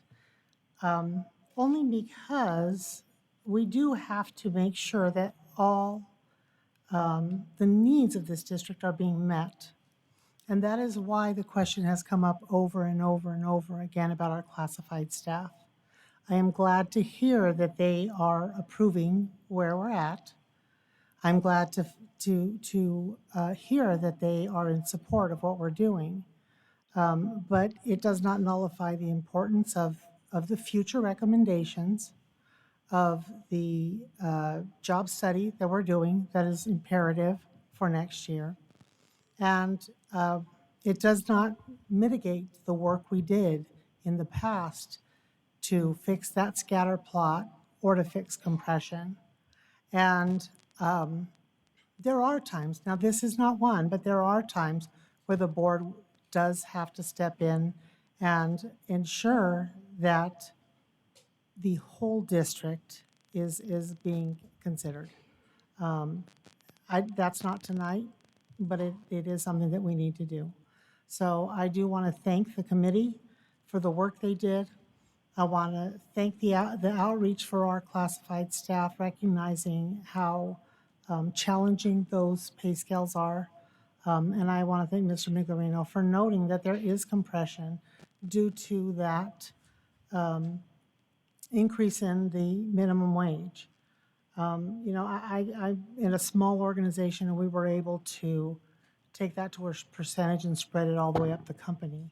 A large organization like Deer Valley can't necessarily do that. So I do appreciate your work, but it does not mitigate our duty as the governing board. Thank you. Thank you, Mr. Milgarino. I do have a question on one of the slides. I'm just curious with you have the salary hourly rate maximum caps. So before 2005, what did that look like? President Paperman, we had a step and column salary schedules for, I believe, all positions. So there was a limit, and you had to progress through the matrix, right? So there were only so many years that you would have to be on one level of education, and then you would have to take additional professional development to be able to move to a different column. And as you moved or progressed through the columns, it provided for more opportunity for salary earning. So it was the traditional step and column salary schedule, but there was a limit at each one of those levels. So each column would have a maximum amount that would be realized. And then what would typically happen in those scenarios is people would be capped out at whatever progression that they had made through the columns, and then we'd have to make provisions for anybody that was capped out. So a lot of times those salary recommendations would say, 2% for everybody, and everybody that was capped out would receive, a 0.5% or something of that nature. And then when we didn't have enough money to fund the bottom of the schedule, we just took off ranges, and so it just felt disingenuous to publish something that we couldn't honor. And if we had more money, we weren't able to necessarily automatically provide it to the employees. The current process allows us to take a pool of money and apply it as the NST seems fit to be able to address the issues that we're dealing with. I think it is worth noting that without exception in the employee groups, this not only this year but last year as well, recognize the need to address the classified vacancies that we have throughout the district. And so this is a multiple year effort to try and deal with the needs of our classified staff without ignoring the other employee groups in the district. So traditionally, it would have been a step and column schedule. This allows us more flexibility to be able to have larger raises for employees, but also, unfortunately, when we haven't had the funds, which has been a number of years, but I've been here long enough to remember them too vividly, it does at least give us the opportunity to be honest with our employees about what they should expect when it comes to salary increases. I do agree with NST that, all employees deserve to get a raise. I know in previous board meeting, I did state the cap, like for example, 2%, someone that's making 90,000 is not the same as 2% as someone is making 40, 30, and 20. Right now, from my perspective and listening to a lot of the classified, they're having a hard time meeting ends meet. Gas is very expensive, food is expensive. So I agree that regardless if you're deputy superintendent, yes, you should get a raise, but right now we do have a need. And I believe that we need to think out of the box to support those classified. Listening to parents, without classified, schools will not be able to run. If we don't have bus drivers, who's going to drive our kids? If we don't have cleaners, who's going to clean our classrooms? So I will ask NSST to please think out of the box, and only from this period of time, hopefully the economy will change where it will be fair that, yes, everyone should be getting the same, but to me, a person that's making 90,000, a 2% raise is not the same as someone that's making 30 and 20,000. Thank you.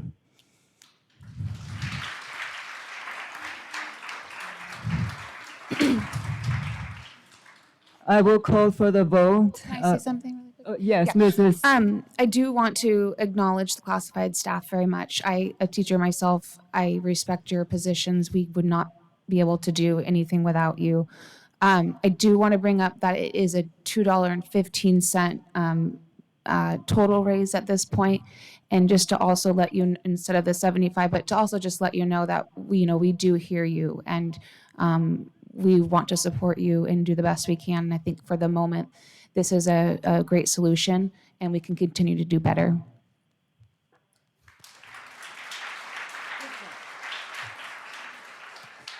I will call for the vote. All those in favor say aye. Aye. Aye. Aye.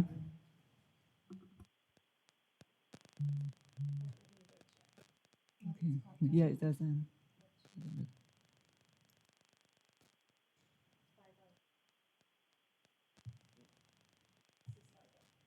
Passes 5-0.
Moving on to item C and old business.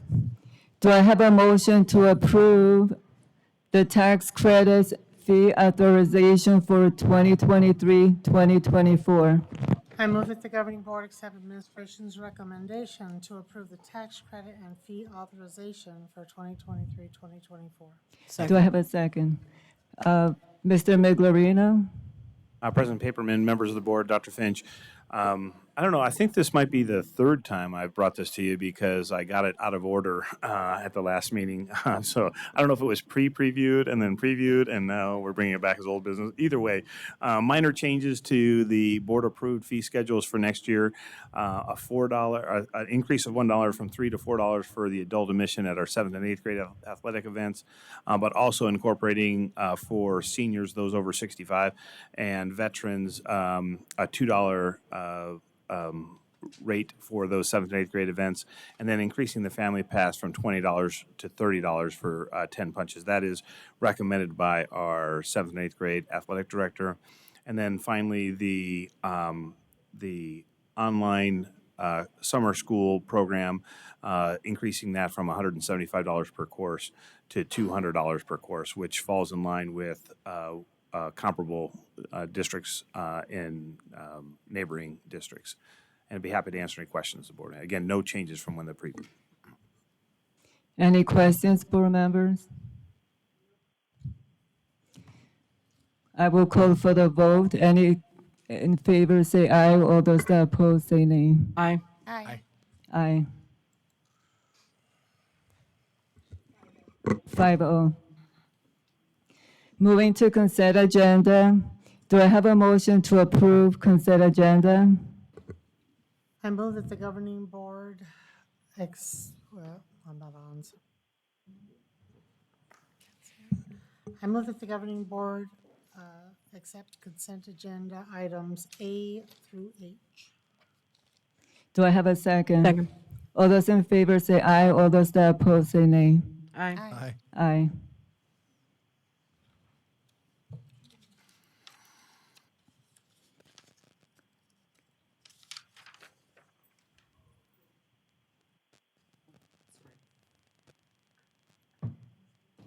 Aye, yeah.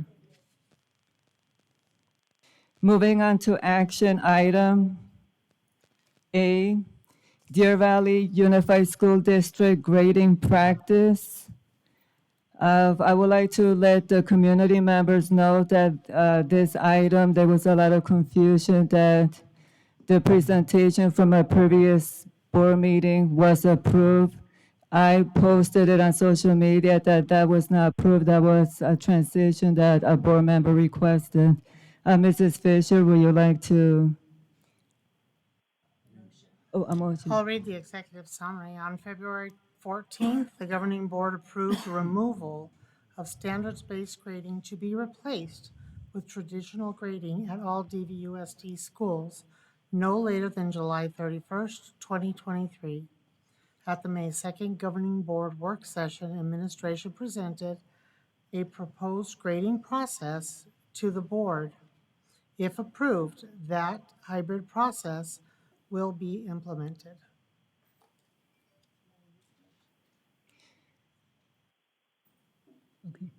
Okay, so can I get a motion to approve for this item?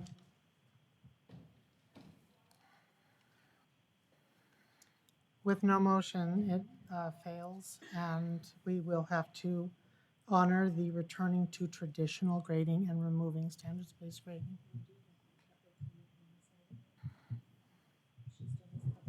Okay, so we have one public comment. Yeah, they do have one, they have the opportunity to speak, so.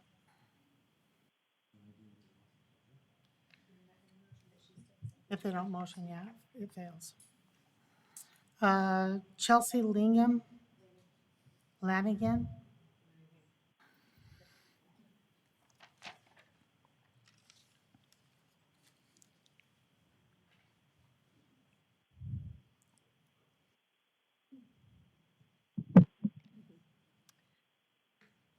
President Paperman and members of the board, my name is Chelsea Landingham, and I am here this evening to express my support of the grading practices and procedures that were submitted to the board at the May 2nd work session meeting. Earlier this year, the board gave guidance for district to do the following in regards to our grading practices: 0 to 100% scale, meaningful grades entered weekly, all schools using the same scales, course grade scales entered with letter marks. A committee of 26 members representing teachers and leaders from the district created the DVUSD grading practices with the governing board guidance as driving factors of our decisions. The grading practices that were put in forth still hold our students to the same high standards. Our classes will be just as rigorous, if not more. We will still have weighted categories. We will have parameters for missing and late work. We will continue to hold students accountable for their learning. We will continue to have high expectation for student learning. 26 teachers and leaders spent many unpaid hours, spent evenings away from their families to come together to draft the grading practices. We used our professional knowledge as well as our experiences from our PLC teams and things that we have learned from professional development and best practices to come to consensus on a grading practice that would work district-wide.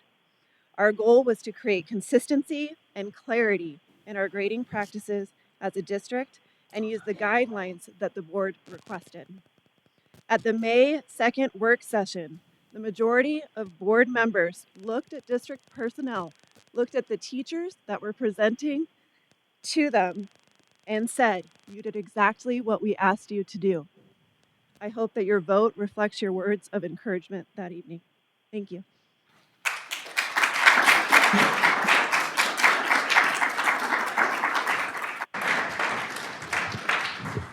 Mrs. Paperman, I have Yes. curiosities about this action item anyway. On May 2nd, we had a work session. The work session did not and was not framed in the way that we were going to make a vote. We already voted on February 14th. This was simply the implementation of the grading practices with the parameters that we had given. So when you have a work session, it is not a preview of an item that is going to be put on as an action item. So we put it on as an action item, yet we didn't have a preview of this because it was a work session. The work session was asked for by, I believe, Mr. Carver to clarify and understand The grading, am I right, Mr. Carver? How these grading practices were going to be implemented.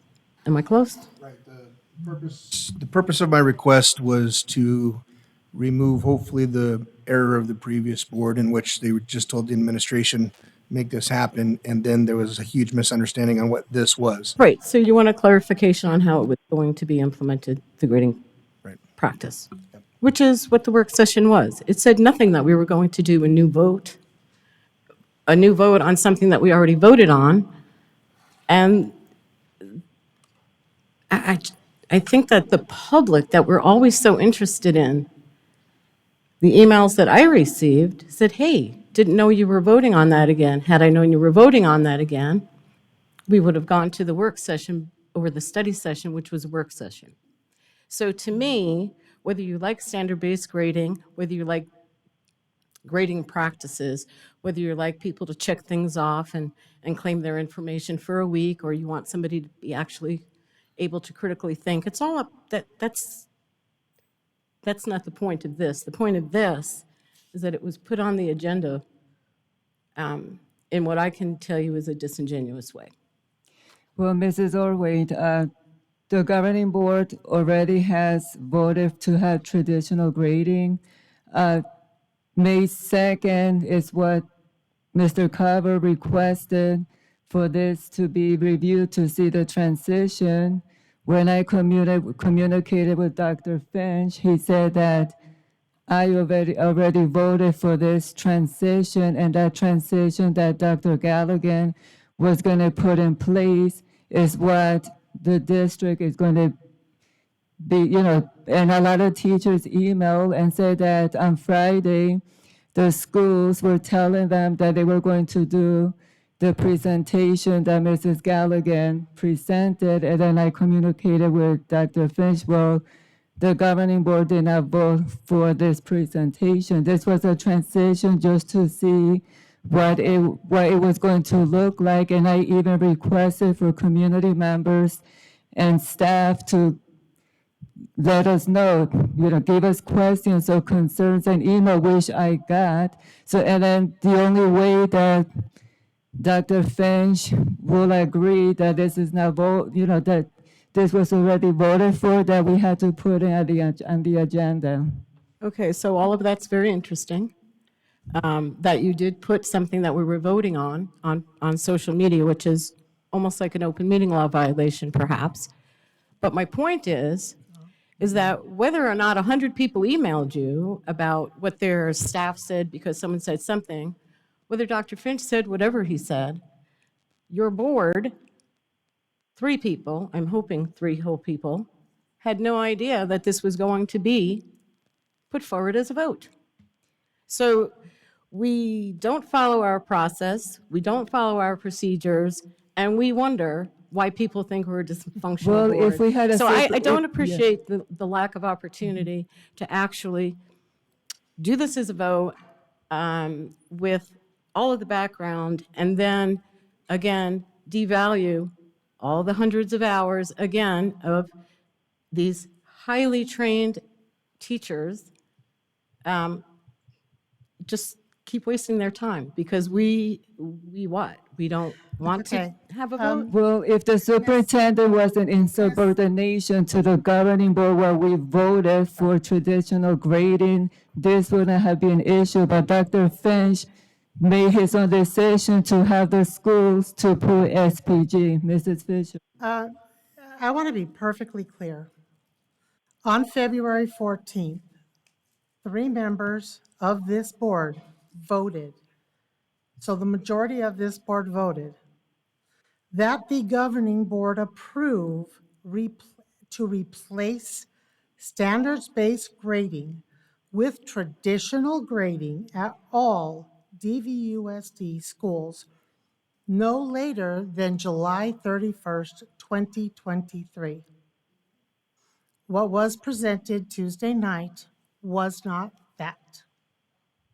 So in order for anything other than traditional grading to be put in place, the board would have to vote to put something other than traditional standards-based or traditional grading in place of standards-based. I don't disagree with that. What I'm telling you is that the process was disingenuous. We had a work session. We didn't have a study session.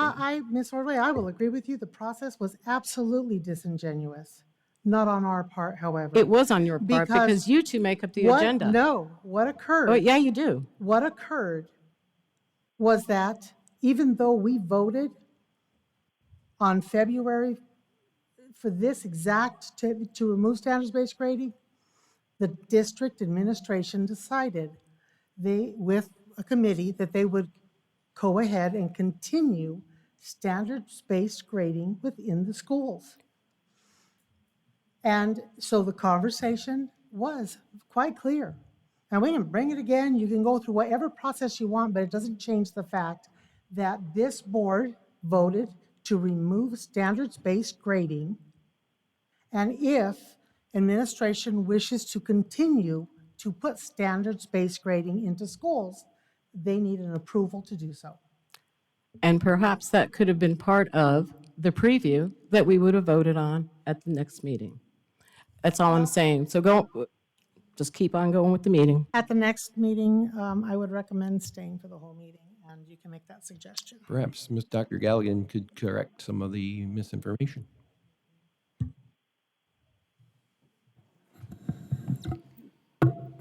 President Paperman, the DVUSD grading practices that were presented to you by the team is our best effort at traditional grading with 0 to 100% and A through F, except for K1-2, which would be E, S, and U. What parents will see are percentages and letter grades across all schools. If a parent were to choose to click on one icon, they would be able to see the different assessments and assignments. And based on those assessments and assignments, they would be able to determine what to help their child with as it relates to standards in math, ELA, science, social studies, so forth. The state of Arizona gives us the task of teaching to the standards. We are assessed by the state assessment with those standards. If we are saying that our teachers do not need to assess how students are doing, their learning and their proficiency against standards, then that means teachers can, in essence, choose to teach what they would want and choose to use what they would want. When we look at traditional grading, it is 0 to 100%. It is A through F. Standards-based grading does not use percentages, nor does it use letter grades of A through F. This is not standards-based grading. This is a traditional grading scale. It is expectations for traditional grading across all grade levels, with the added information for parents to be able to talk with their children as well as talk to their teachers about specific standards that their child may not have done well on an essay, on a math test, on a world language test. They will have greater information should they choose to use it. As I mentioned last week, parents will see exactly what they've always seen in Power School with A through F, 0 to 100%. There is a vast difference between what we presented to you and what standards-based grading is. It is not the same. Mr. Carver? So Dr. Galligan, I spoke with you briefly about this the day after the last work session. I think where a lot of the angst is coming from is less than 24 hours after the presentation during the work session. I was personally getting notifications from educators in the district and parents from educators being told that the way that the information is cascading down is that zeros are not possible. You can put a 0 in as a placeholder, but you need to go back and correct it 49 later. And that SBG is in full force. And so I don't dispute what you showed us. You showed us very similar to what it is that we asked for, as we mentioned. You gave us percentages, you gave us A through Fs. My concern is, just as when we launched SBG in some situations, is the manner in which the communication is going out is creating a lot of heartache out there. So I don't know what we can do to resolve that. But I think that's 90% of our challenge here, is the way that the information is being cascaded. President Paperman, Mr. Carver, one of the things that this board asked last week was that we had it posted on our website and out to our teachers and our administrators. And at the update last week, I showed you what we did on Wednesday, Thursday, and Friday. That information did go out.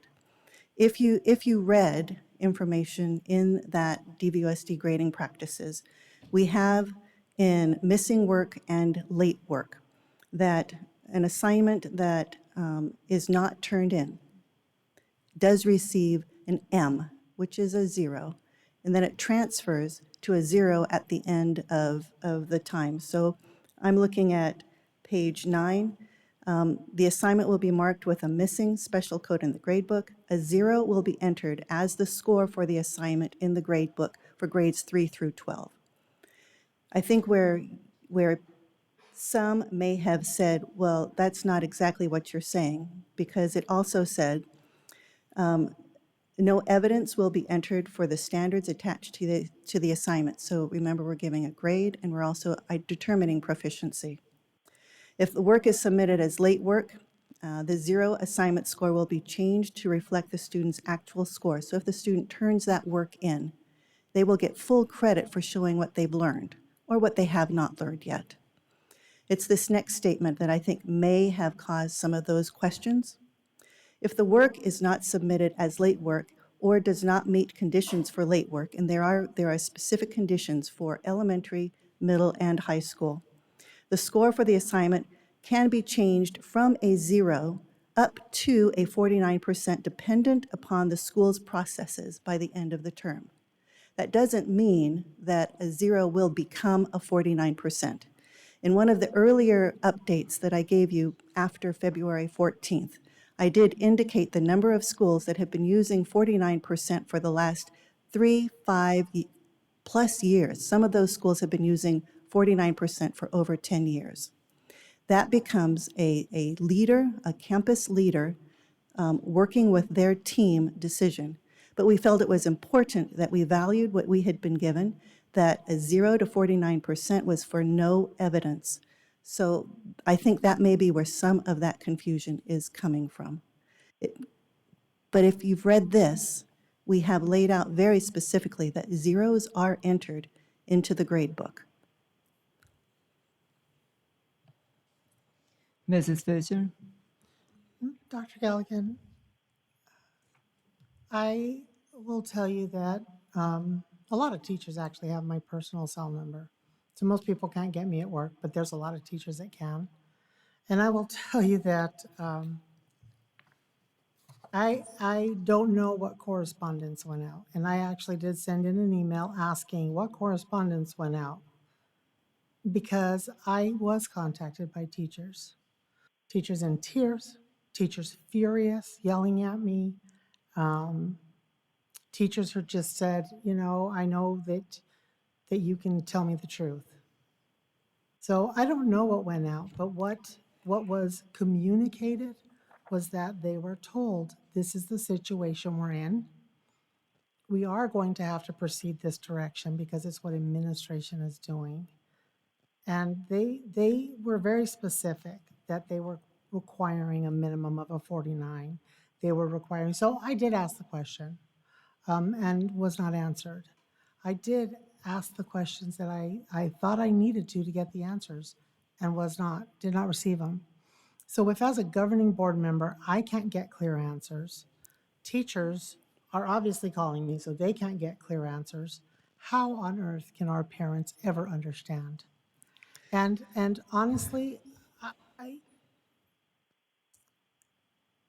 the public has lost faith and trust, and some of our teachers have as well, that we are being honest with them. because they were under the expectation that they didn't have to worry about standards-based grading. Some of the ones that contacted me said, you know, if they put it back in after our contracts are signed, that's just cruel.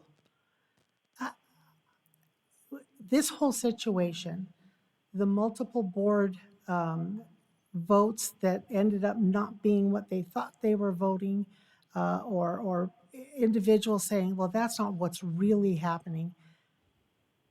I don't know how to resolve it at this point, other than to just say flat out, we have said that it's traditional grading. Because, and I understand the conversation about standards, but standards have been around for 30 years, 30 years, 20 years, more.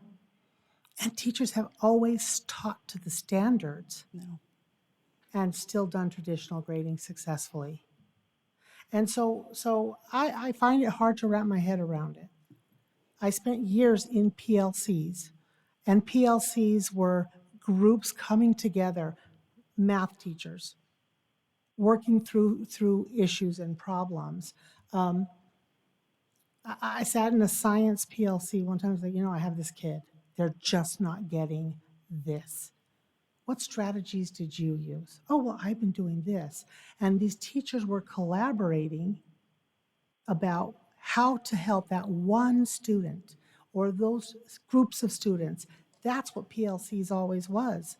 So I find it difficult to believe that all of a sudden a PLC is standards-based grading only, or that we're going traditional, but then we're having the standards underlying. At this point, we don't have a motion to adopt it anyways. So I guess we're kind of at the same place, where what is approved is traditional grading. So Dr. Galligan, once again, oh, Dr. Finch? Yes. Oh, okay. So from my understanding, the governing board already voted for traditional grading. I trusted the district that the transition was going to be specific and clear. You know, being a teacher myself, when I got all the information on that Friday that the teachers were like all confused, and these are teachers with years of experience telling me this is not traditional grading. How are we supposed to be moving forward positively in their, and even with the parents? We had this expectation that traditional grading was going to be clear. What did we do before COVID? What grading system did you have in place? Then go back to that. Well, why is it so difficult to go back to what we were doing before? We had A+ schools. We didn't have all this confusion with the community and the staff. That's all that I was asking. Get it back to where we were so there's no confusion. Even during agenda review, I let Dr. Finch know, do we need to hire a curriculum and instructor to help you? I sent you an email regarding to hire someone to see if we can work together to make this move smoothly. If I would have predicted that this was going to be an issue, maybe we should have hired a curriculum and instruction to implement traditional grading, because I feel like we're still back in square one. President Paperman and Ms. Fisher, I can assure you that the only communication that has gone out that was not either through our DV voice or our website is during pre-K-12 with our principals. And we went through the exact same presentation that we did on May 2nd with you. It was exactly the same. We talked with our administrators.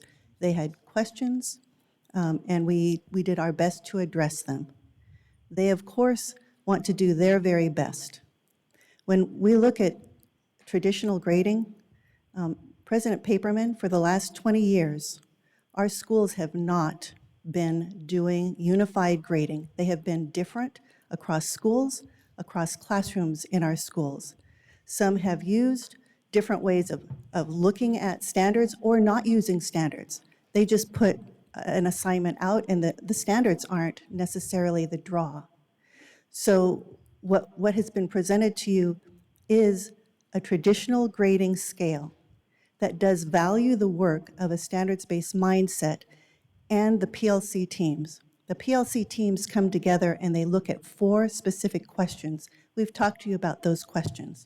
What do we want students to know and be able to do? What do we do when we assess that they have not yet got it? Or what do we do when we assess that they have? How do we continue to help students in need and help those students that move forward? It all comes down to how do we determine the level of proficiency against standards. Mostly that is essential standards in each of our content areas. The scale that you have before you is not standards-based grading. It is traditional grading. It is unified for all schools, all grade levels. It simply gives an added piece for our parents, should they choose, to see what are the specific standards that my child may not be doing well on, and that's why they got a 78%. Or what are the standards that my student is showing as far as what they know and are able to do, and that's why they have a failing grade, or why they have a 92%. The percentages and the A through F are the traditional grading scales. We've never even had that for over 20 years. So what we've presented to you truly is a unified way of looking at grading, primary, intermediate, middle, and high school. It also values, as I said, our number one job, which is to ensure that we know what children are supposed to learn, and we assess the proficiency against that so that when they take that state assessment, which just closed 2 weeks ago, that we can rest assured for them and for our parents that we have done due diligence in teaching the standards, assessing the standards, and giving a report to not only our parents, but the kids themselves on how they are doing in their learning so that we know they are ready to move to the next grade level. This is not standards-based grading. Are standards still a part of what teachers do to assess? They have to be, unless as a board, you are saying standards are not important to teach or assess. And if that is what this board believes, that standards are not important across the board, unified, then that opens up, teachers can teach the dinosaur unit. Teachers can teach what they want. It's not necessarily going to be tied to standards, which is how it had been for years and years and years. We were not disingenuous. That team, and most of them are here, that team came together. They worked on their own time. They did what they felt this board required of them for all teachers in this district, for all parents in this district, but specifically for students. This was not done to push standards-based grading. The communication, again, that was provided to our administrators was clear. We believed at that point that we had operationalized what you had given us as a decision on February 14th. We were not aware that the board would be putting this up for a vote. You voted on February 14th. You gave us the job. The team made up of teachers and administrators came together. They took what you had asked and they operationalized it. The information that went out was because this board asked us to get it out to as many groups as possible, and we did. I ask that you value the work that that team did on traditional grading that also provides additional information for parents should they choose to look at it. Dr. Galligan, you're saying that this board does not want to teach to the standards. I taught traditional grading in New York City. A 90 to 100 is an A. I review all the standards here in Arizona as a teacher and graded the students, show growth throughout time. I think the point that we're trying to get to is the way the grading system, like 1 to 4, or some 2s or some 4s, is confusing to the parents and confusing to the teachers. So why don't you go back to the A's, B, and C then? You know, like an A, 90 to 100%, a B, you know, then go back to something where the community can understand. President Paperman, what parents will see is anything from 90 to 100 will be an A. At K12, it will be an E. They will see that on Power School. If you looked at the May 9th presentation that's in board docs, starting on slide 20, it gives specifically what does this year's grade book in a phase 3 school look like, and what does it look like in the 23-24 school year. You can see that there will be little to no changes simply because we are maintaining 0 to 100%, E through N at K2 and A through F. So you can see here on the left is 22-23, on the right is 23-24. This is straight from Power School. You can see that there is a percentage given. There is no changes. The letter grades will be ES and U. Percentages will show as 0 to 100%, and citizenship marks remain the same, no change, ES and U. When you look at the added information, should a parent choose to see it, they will still see an E. You mentioned a number. That's the 4321. That's what the state gives us, 4321. But that little icon, the blue icon on the left, a parent would not need to click on that. They don't need to see that unless they want to. There are no changes on proficiency marks. There are no changes on 1 through 4. And President Paperman, K6 have been doing this for over 10 years. This is no different for them. When you look at 3rd through 6th grade, on the left is 22-23 school year, on the right is the 23-24 school year. There will be no plus or minuses. That was the team's recommendation. There is no change. Percentages are shown on a 0 to 100% scale. There is no change. Citizenship marks will still be ES and U. There are no changes in what a parent sees in Power School. The letter grade remains an A through an F. Parents will see exactly that. Again, there is no change other than we don't have plus or minuses. The team felt that that was not necessary. Parents will be able to expand to see those proficiency marks, but they don't have to expand. There's no confusion there. They will see an A through an F and a percentage. So that's the difference there. When you look at 7th through 8th grade, again, there is no change. It is an A through an F.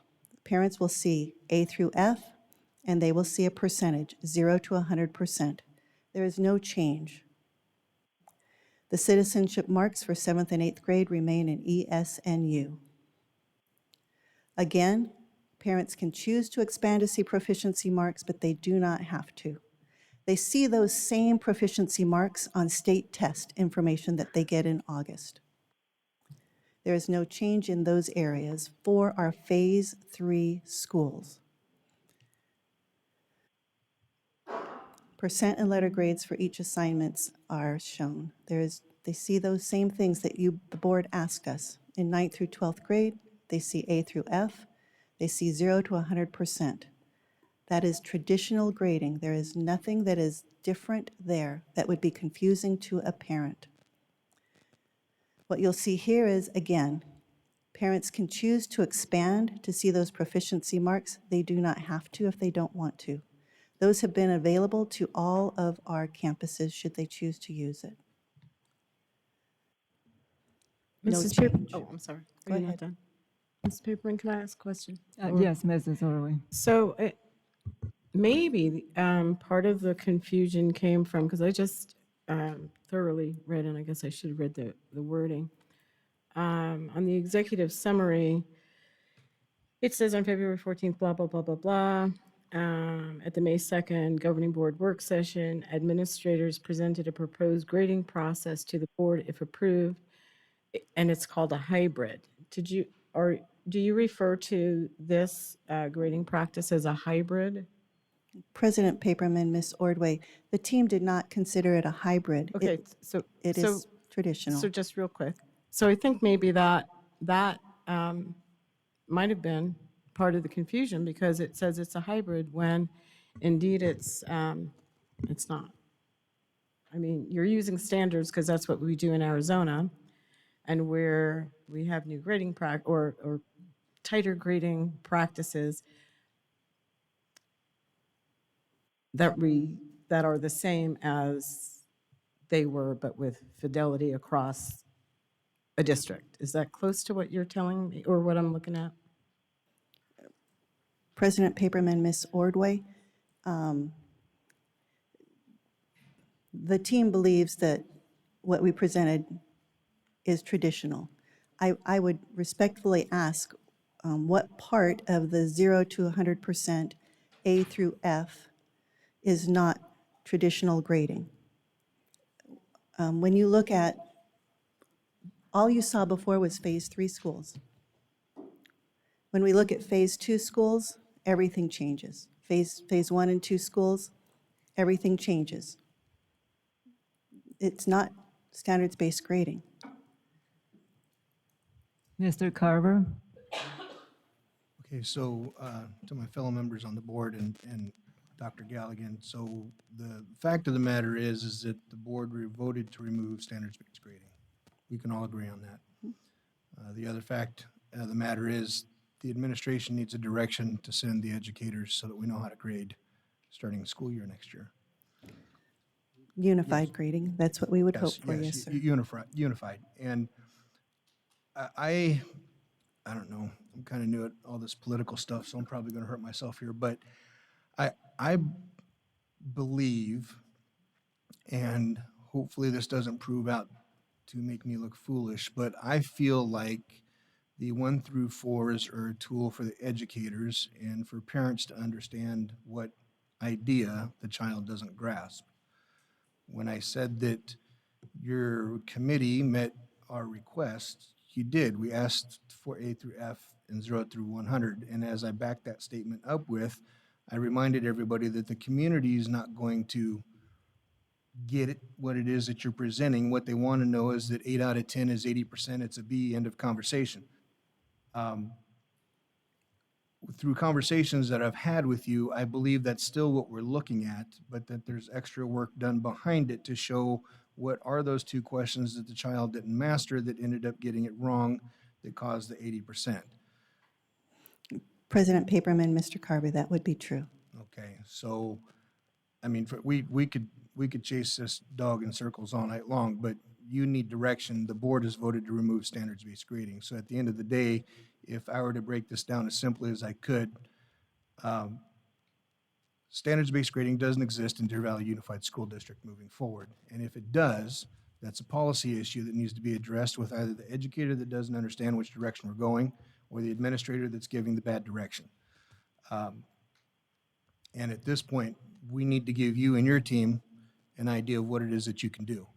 I believe what you brought meets our request. I will be honest with everybody, when I made the request for a work or study session, since I was still getting new as to what the differences were between the two, I in all honesty expected us to meet well before May 2nd so that we could have a back and forth exchange of ideas of what the community thought it should look like versus what the administration brought forward, or if they were both on the same page right out of the gate, great.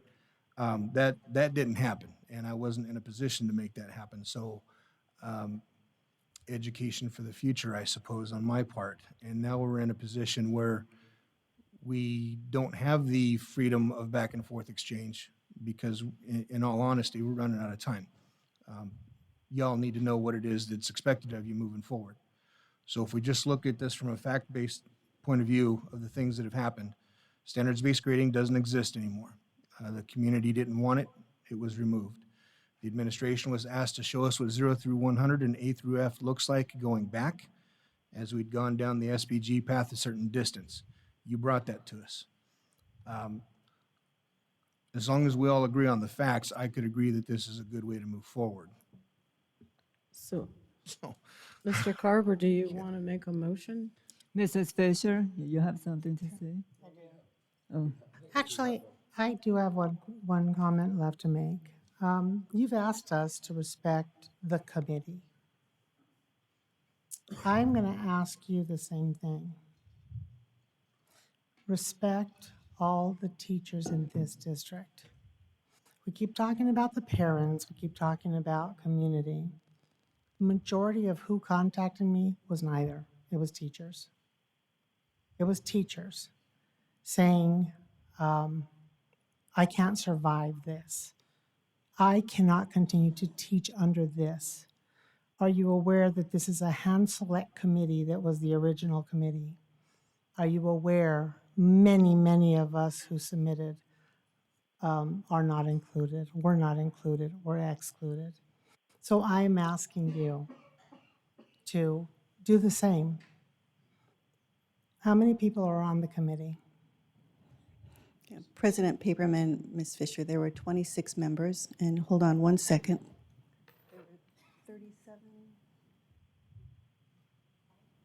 many wanted to participate? We wanted to keep it balanced between regions, balanced between grade levels, balanced between schools. A number, 26? There were 26 teachers and campus admin. Hold on, and I'll get you the total. At the end of the day, it is the teachers who are going to have to do this. So I'm asking to not only respect 26 teachers, but the other 2,000 that work for us.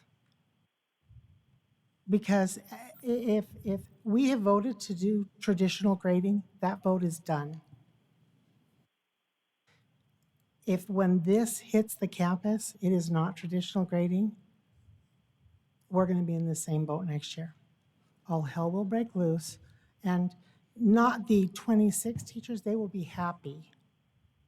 But the ones who see this as standards-based grading and say that it is an excessive workload, that it is a problem, it is a confusion, that it's hurting their kids. These are the statements that come to us. So that's going to be the next tear in the fabric of the district. So if you believe this truly is traditional grading and submit this to the classes, then you've honored the vote, and the teachers will be the ones that will determine it at the end of the day.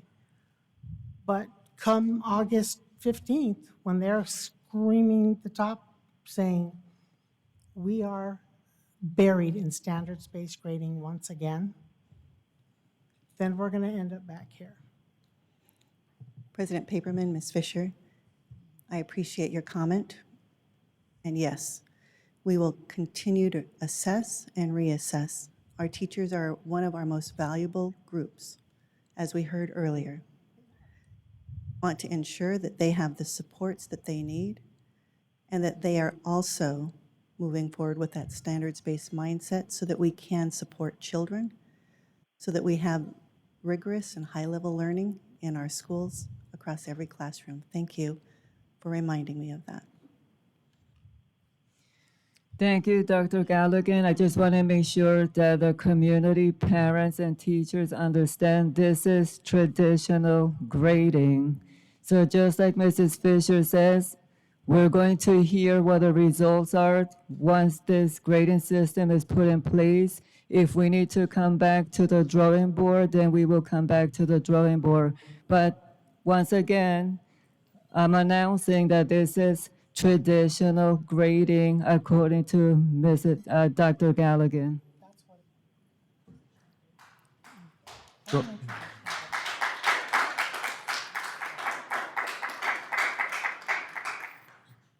No, Dr. Finch? yeah, I'll throw in my 2 cents here. Because you mentioned earlier, Ms. Paperman, that I had talked to you about the process. And I just want to be clear with the process again to the people that are watching and people that may be interested in. When you make a motion to do X, Y, or Z, and the board votes to the positive that we need to do this. And what happened in this case, you said, traditional grading. And of course, right away, everyone said, well, what is that? What's the definition in there? If you Google traditional grading, I'm sure you'll get 20 different theorems and definitions on it. So what happened was you gave specific directions, 3, I believe, that Dr. Galligan mentioned, that this is what we want to see. So we had the work session.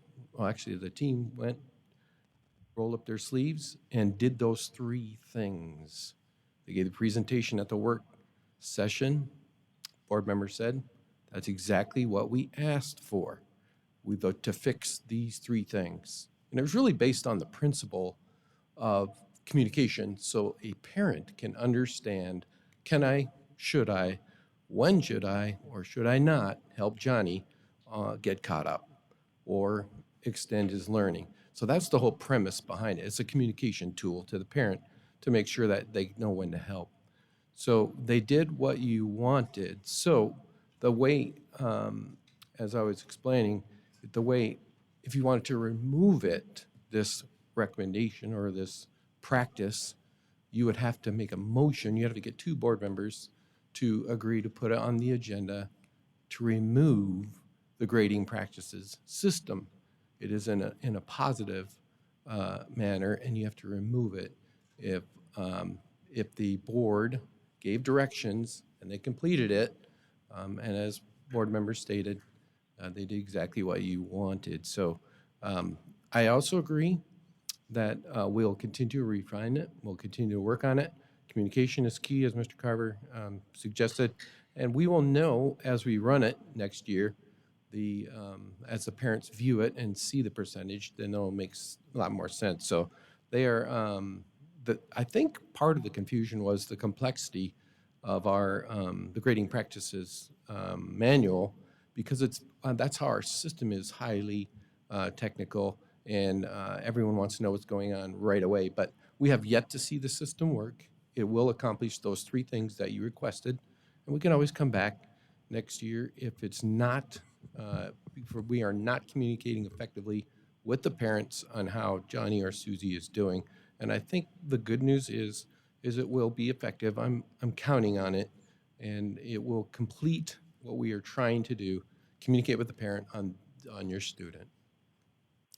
Dr. Finch, I just would like to say in the future when we're having, for example, the transitional presentation, I will request that please do not send to principals, oh, this is going to be put in place without the governing board approving it. Thank you.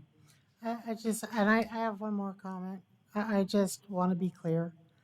This board made one request to return to traditional grading. All the rest was in the multiple confusions of the prior board.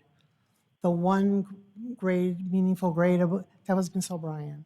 The this or that was, these were historical when an attempted direction was given, an attempted removal was done. And we can go back and listen. Those are from those I disagree. confusing boards. Oh, we can go back and listen. Yeah, This board at made February one 14th motion. meeting, you gave them 3 directions, and that's where their work came from. This board made one motion. Correct. But Return they to told us traditional grading. those are the I 3 would- things. We can replay the tape. I would never say I want one meaningful grade a week, because there is a class that one meaningful grade a month would make sense. There are other classes where 30 meaningful grades count. That's like again, and I use the example, that's like me expecting my senior accountants to do one meaningful data journal entry a week. I'd be fired right after them if that were the case. So that's not a request I would have ever made. That came from prior boards. So I just want to be clear that this board requested a return to traditional grading. So Mr. Carver, when he stated, these are the 3 things that you asked us to fix, he was not telling the truth. Is that what you're suggesting? I am suggesting that you say the same statement so many times and drive the bus on Mr. Carver's chest, that is where the disingenuous comes. The division of the information that's fed to various board members or stated or brought forward or put in a Friday update and something that we can't even actually respond to. Um, I'm saying that is the problem. There is too much division, but this board had one motion, and that was to return to traditional grading. And they accomplished it. Just, Yeah. just for clarity, whether it's proper or not, it seems like we need to do this in order to move on. So I'd like to make a motion that the board accepts the transition plan that was provided by Dr. Galligan, and we'll go from there. Do I have a second? I'll second that. Okay, all those in favor? Aye. Aye. Aye. Aye. I will vote no because I still believe that the teachers that contacted me were not lying and that this is standards-based grading in hidden format. You have your right to that opinion. That's good. I do have a right to the So, truth. so are we done and we're moving on? Yeah, we're moving on. We're going to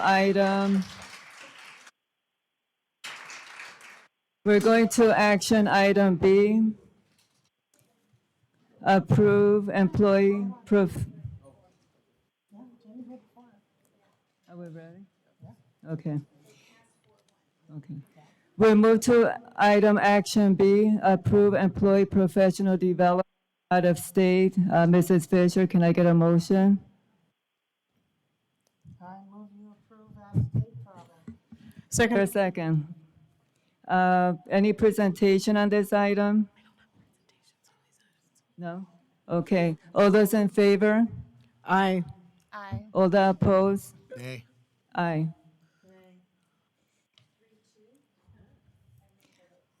Okay. Moving on to action C.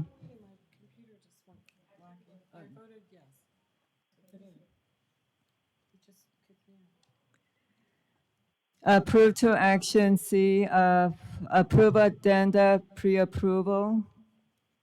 Any presentations for this? Do, Oh, are you gonna make a motion, Ms. Mrs. Fisher, can I get a motion? Hold on just a second. I'm reading something. I move that the governing board accept administration's recommendation to pre-approve the addenda as presented. Is there a second? Second. Mr. Miglerino, there's any presentation of this? No? Okay. All those in favor say aye. All that opposed say nay. Aye. I'm trying, Sheila.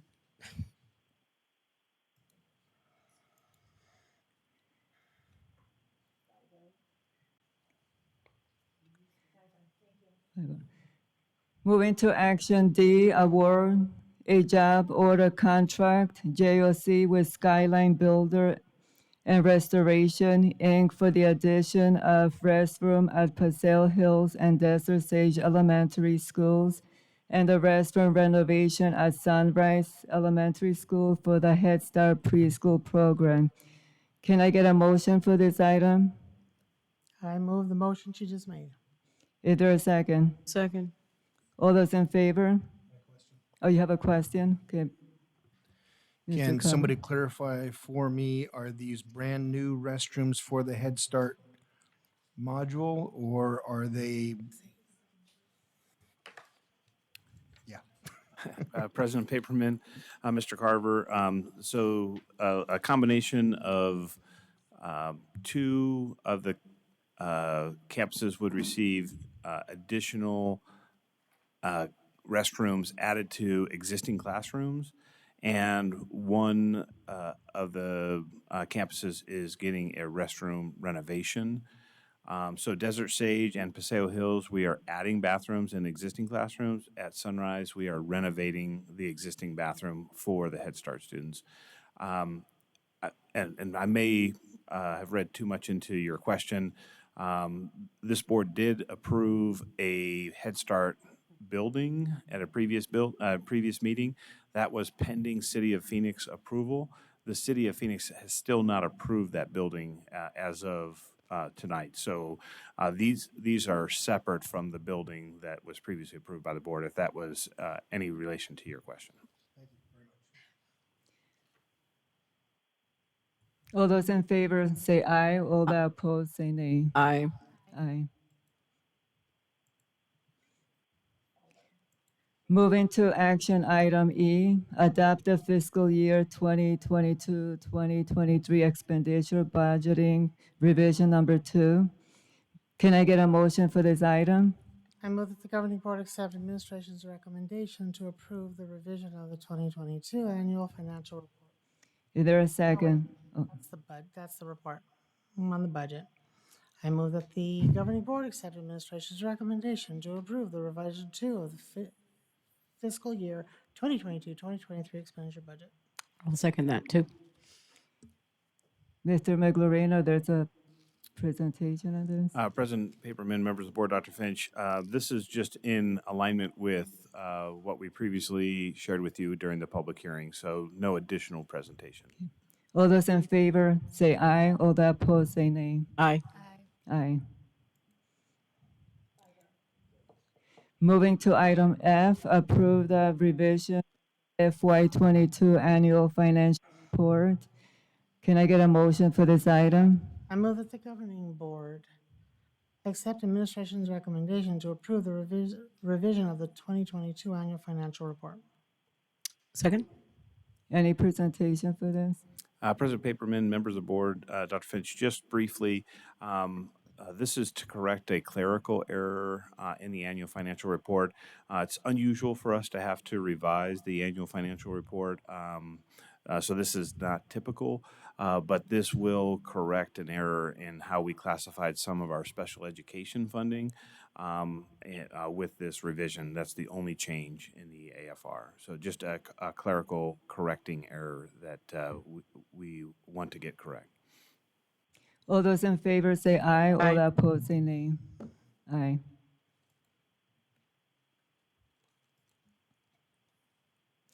Moving on to item G. To consider, discuss, amend if desired, and if deemed advisable to adopt a resolution ordering and calling a special bond election to be held in for the district and authorizing Deputy Superintendent of Fiscal and Business Service to comply with certain sections of the Internal Revenue Code. Can I have a motion for this item? We do have, is that this one? G. Okay. This is G. I move that we consider discussion, amend if desired, and if deemed advisable to adopt a resolution ordering and calling special bond election to be held in and for the district and authorize the Deputy Superintendent of Fiscal and Business Services to comply with certain sections of the internal code. President This Paperman. says override. Is it both? President Paperman, I just want to clarify for this item, which is item 7G, it is calling for the bond election, and I just want to make sure before it gets seconded and we have to correct Yeah, I'm anything. waiting. I read it with the bond. Yes, so this is for the bond in 7G, and specifically, the recommendation that we are making is for $325 million. If the board is interested in the alternative, it would need to be included in the motion and seconded as such. I did want to recognize and maybe blame Gus Rosenfeld, our attorneys. They're present. Mr. Catewood is here, and I thank him for not gloating. I think his team might have won the site. He's a Denver fan. But they actually wrote the recommended action that you're reading, and hence the reason it's a little wordy is our attorneys have gotten involved. But I do want to make sure that make the distinction that approving the recommendation approves the $325 million bond. If the board, if the motion is to do something different than that, the board so can choose. They just would need to do so in the motion. If anybody wants to second it, I made it how it's written. Okay, so We are Second. seconding the motion that he explained that you said. Correct. Second. For 325. And then we can have a comment, public comment. So it's second. For the override. No, it says both. Right there, bud. Okay. So Okay. public comment? We do have one public comment, Marshall Militano.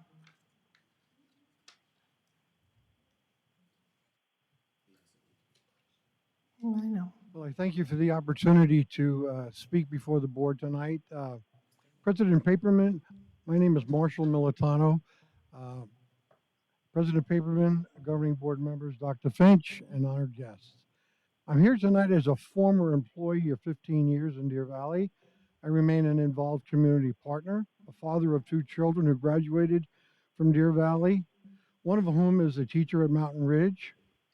I have a grandson that graduated from Deer Valley, and my wife, who has been retired from Deer Valley since 2000, but remains a sub almost every day. She's in her 57th year of teaching. I'm recommending that the board call for the M&O override and the $325 million bond for the November 7th, 2023 election. And let me explain why. And I'm going to have to ad-lib a little bit.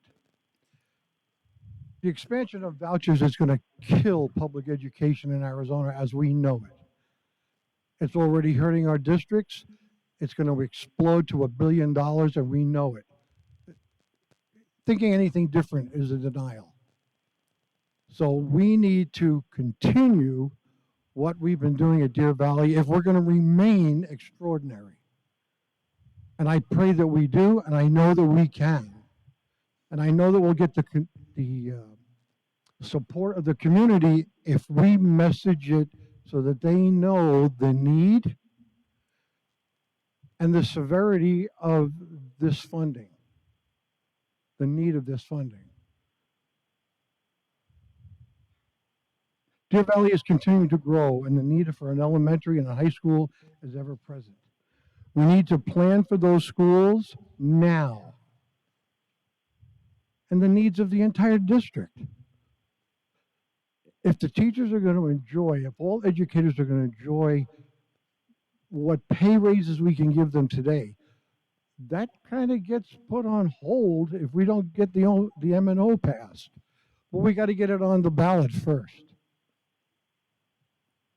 Because of the lack of state funding and the expansion of ESA vouchers, public education monies are inadequate in every way.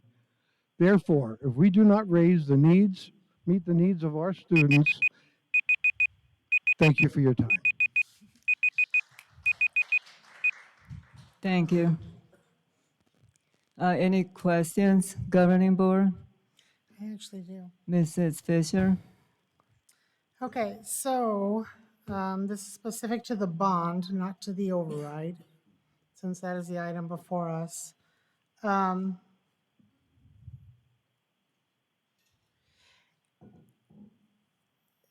What concerns me about this is it's clear that we are not ready to even ask for a bond.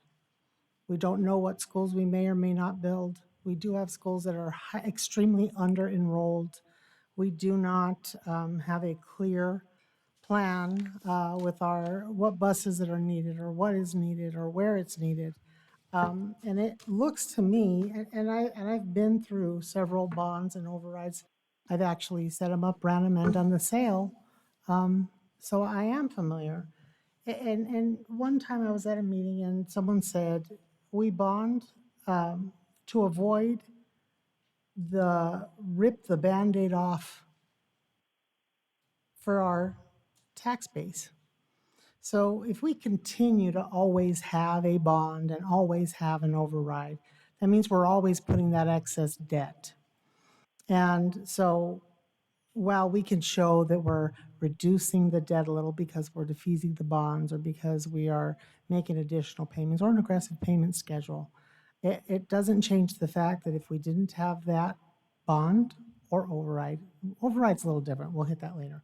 The bond, if we didn't have that bond, that tax would be zero.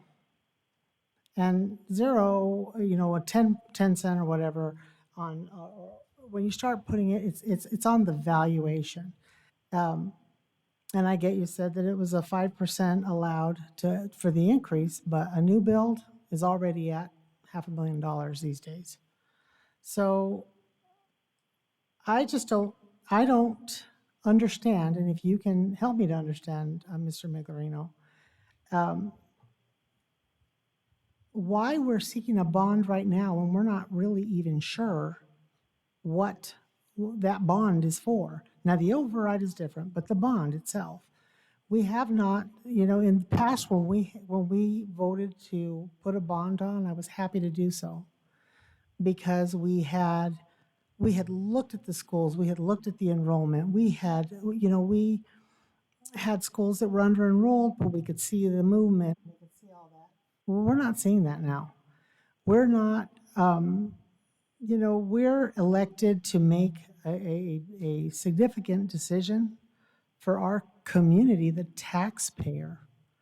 And I just don't see the information there. So did I miss a whole lot of information that was provided? Or was it just a committee recommendation? President Paperman, Vice President Fisher. So there was a great deal more information that the committee looked at that we did not provide to the governing board, but we have posted it. It is available on our website, and we made that link available to the board as well, including the demographer's report that shows what the growth pattern looks like. I will say that there are identified projects in the spreadsheet of detailed information, almost too difficult to read in the presentation that we provided again this evening. But we have shared that with you previously, and the committee developed that. Only $120 million of the $325 million is new school construction. The rest of it is ongoing needs for the district. So the new school aspect of it is in future years. So the new elementary school is not until 3 years out, and the high school is in the 5th year of this. And again, that is based on the current projections that we have. So we have a detailed list of projects, including replacement schedules for buses and for our white fleet, technology refurbishing to maintain the one-to-one initiative. So there are identified needs that are being met with the $325 million. It's not bonding for the sake of bonding. Any other questions, governing board? Well, my question is similar to Mrs. Fisher. There's, looking at that list that of our district things that need to be taken care of. I think that should be top priority. Yes, if our population grows, obviously, we do build other schools, but for now, we need to look at the campuses, that they need to be maintained. Sport fields or buses, buses that need to be replaced. I think those items should be prioritized before anything. Also, I think the governing board, we should know the population of students in each school to make sure that we don't have low number of students in one school. Running a school costs money. So I just want to make sure that this bond is going to go for those things that is going to improve our district. No questions? So, I do. okay, Mrs. Orway. Mr. Miglerino, could you clarify your guiding principles when we look for large amounts of money that the state has not and apparently will not provide, whether it be for a bond or an M&O override? What are the guiding principles when we ask our taxpayers, those with children in our school district, those that don't have children anymore in our school district, maybe those that never had children in the school district, how do we go about knowing that we are going to go out and ask these people to invest extra money in our students? President Paperman, Ms. Ordway, I don't know that we've adopted guiding principles, but I can tell you historically what we have done is we compile parent input along with district-provided information of what the needs are. So we do a needs assessment. From that needs assessment, we developed a list of prioritized projects. And then we try and align what available resources that we have. I think it would be indisputed that the state funding formula, the basic state funding formula from the state of Arizona, is not enough to maintain the district in the manner that we have operated, because these things have been in place for decades. Because the funding formula in the state is inadequate. I think it's intentionally designed to be able to allow for districts like Deer Valley to differentiate itself by allowing the public to determine if they want to invest more than what the state provides. But from the needs assessment, I can tell you that we cannot operate the district without the M&O in the same manner that we have operated it for decades, without the M&O override in place and without some additional capital funding. It doesn't have to be a bond, and you can certainly debate the value of the bond, but there is not enough capital funding in the state funding formula to be able to operate our district in the manner that we have. And just a little bit further, so the money that we receive from the state is lesser than our comparable peer districts. I don't remember which word we're using. And so we're already making up a deficit, correct? That is correct. And then on top of that, we do provide a crazy thing called full-day kindergarten at, I guess, no cost to parents, but cost to taxpayers, correct? That is correct. So when you say that we've had this in place for years and we want things to, be at the level we are, it's not like we're in the Taj Mahal. We make do with what we get and we make it stretch. So I believe that what we're asking for is merely to keep up what we have. And we're very frugal. I'm just saying, it's not like you're asking to have a Cadillac when, well, we act like a Cadillac, but we're really in a Pinto or whatever car is these days. I would not disagree with you, but I also am going to have a bias, I will admit. Ms. Maper? Can I just get a clarification? I wasn't aware bonds can pay for all-day K or kinder, can't? I didn't say that. I said both. I said talking about the M&O override and the bond. I did not say that you paid for full-day Okay, so kindergarten. we're still on the bond item, and it can't pay for those things, correct? That is correct. The bonds Thank cannot you. pay for I was just verifying, because Dr. Finch? This is an exciting time in Deer Valley. The word that has not been mentioned yet is TSMC. They are the world's largest chip provider. They are 4 times bigger than Intel. So if you want to know what's going to happen to Deer Valley, just drive down the street and park yourself in Chandler and Gilbert. That impact is coming here. What we are in charge of is trying to stay ahead of that growth. So we intentionally split it into parts to make sure that we can offer a level levy and stay in front. We are not like business, which can tomorrow go raise funds and build tomorrow. We actually have to be years ahead because of the process it takes to move a bond through the system. So again, you're not approving the bond. What you're doing is approving the opportunity for the voters to make a choice. Okay, I will call for the vote. All those in favor say aye, all that oppose say nay. nay. Aye.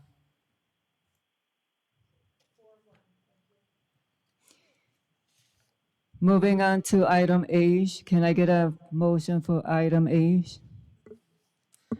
I move that the governing board accept administration's recommendation to consider, discuss, amend if desired, and if deemed advisable, to adopt a resolution ordering and calling a special budget override election to be held in and for the district and declaring the deadline for submitting arguments for and against the election to the Maricopa County School Superintendent, School Elections Office by August 11th, 2023 at 5 p.m.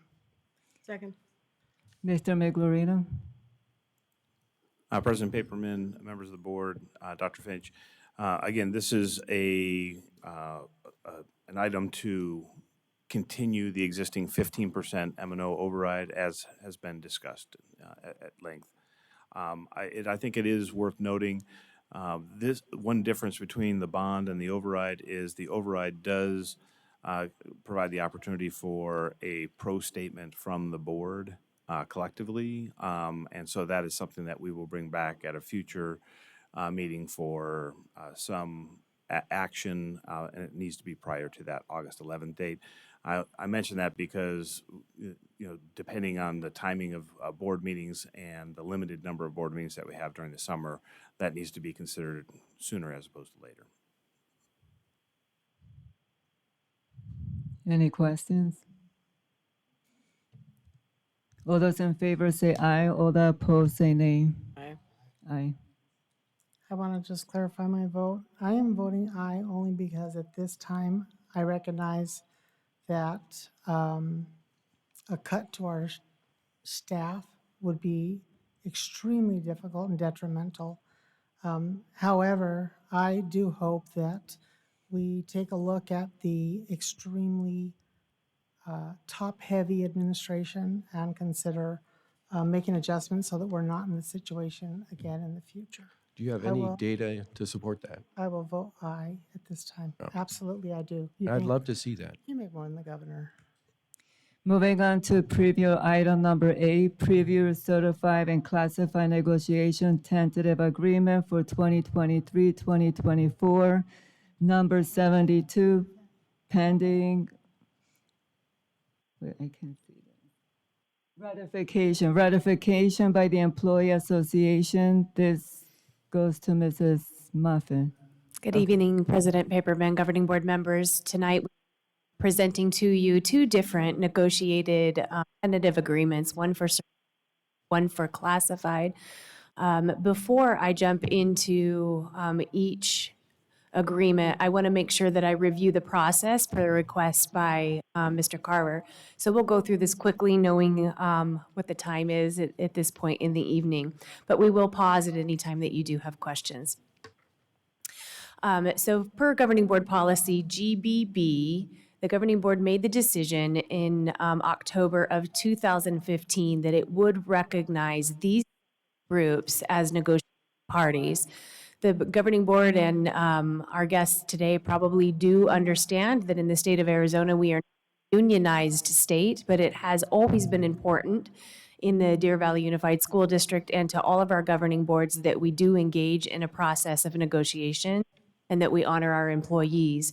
So these three groups, DVEA for certified, DVESPA for classified, and the addition of BLT was formally recognized that year.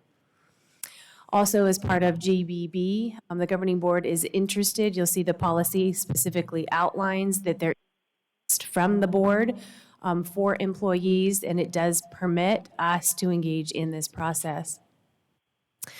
At the time I did this presentation last year, we did do a dive through our archives to find all the different ways that DVUSD has engaged in the negotiation process. So you do see the history here.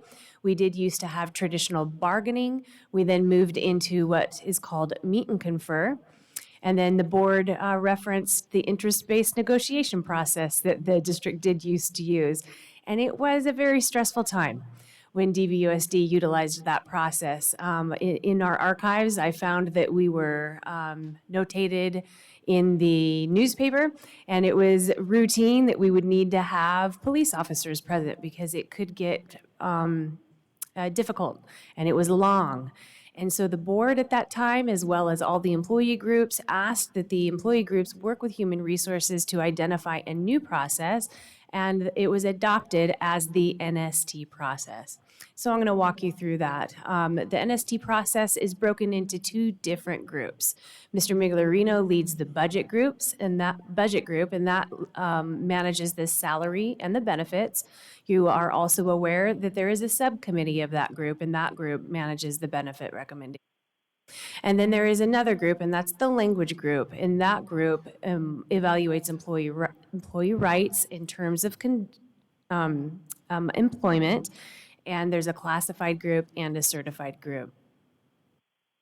Outlined in Section 21 of the Certified Manual and Classified Manuals, both of these bulleted items are reviewed. The issues to be discussed will be focused on salary benefits, employee rights and terms and the conditions of employment. Representative groups will develop and implement a method for gathering interest from their employees annually. Also included in each manual are all of these additional items where processes are reviewed, and we engage in discussion around these topics, including you'll see constituency feedback and ratification processes for each group.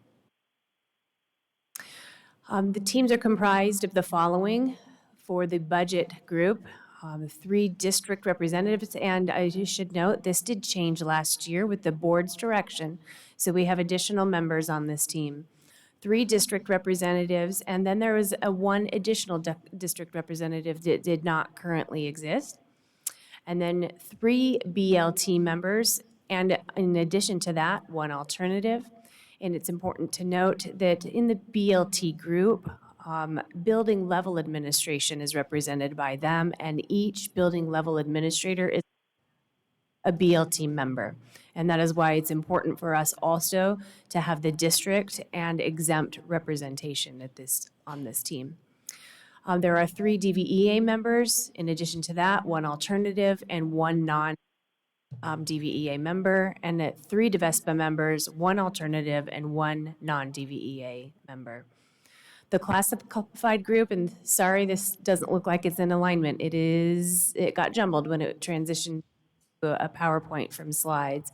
So on the certified side, I sit on that team along with 2 standing BLT members, and this year they are principals, and 2 standing DVEA members, this year president and vice president. On the classified side, it is the director of HR. There are 2 BLT members that sit on that side, 2 DVESPA board members, and also 2 classified staff members. So I will pause there to see if there are any questions on our history of negotiation or the policy that guides it. Any questions, board members? My question will be, is it open to the public? Like, if you guys are negotiating, anyone can sit in and just listen to the process? President Paperman, it is actually open to the public. So if someone want to sit in on that, to do so.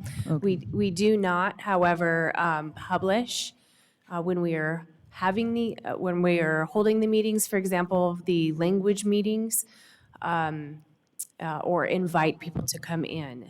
On Mr. Miglerino's side, he does post minutes every single time we do meet, and his schedule is posted. Thank you. Mm-hmm.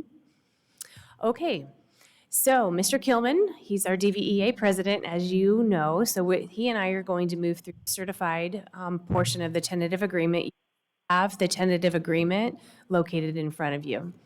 So the members of the certified side are this year are me, Kim Crooks, Brittany Sutton, Harley Kilman, and Kelly Fisher.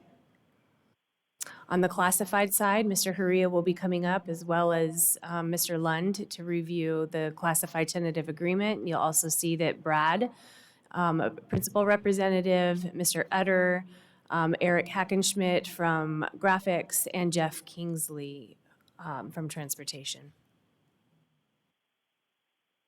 All right, so our recommendations for this upcoming year. First, we're going to start with Section 7 in personnel files.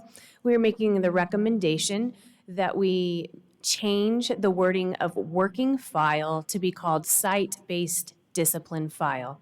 The history on this is that a working file is a very informal file in our system.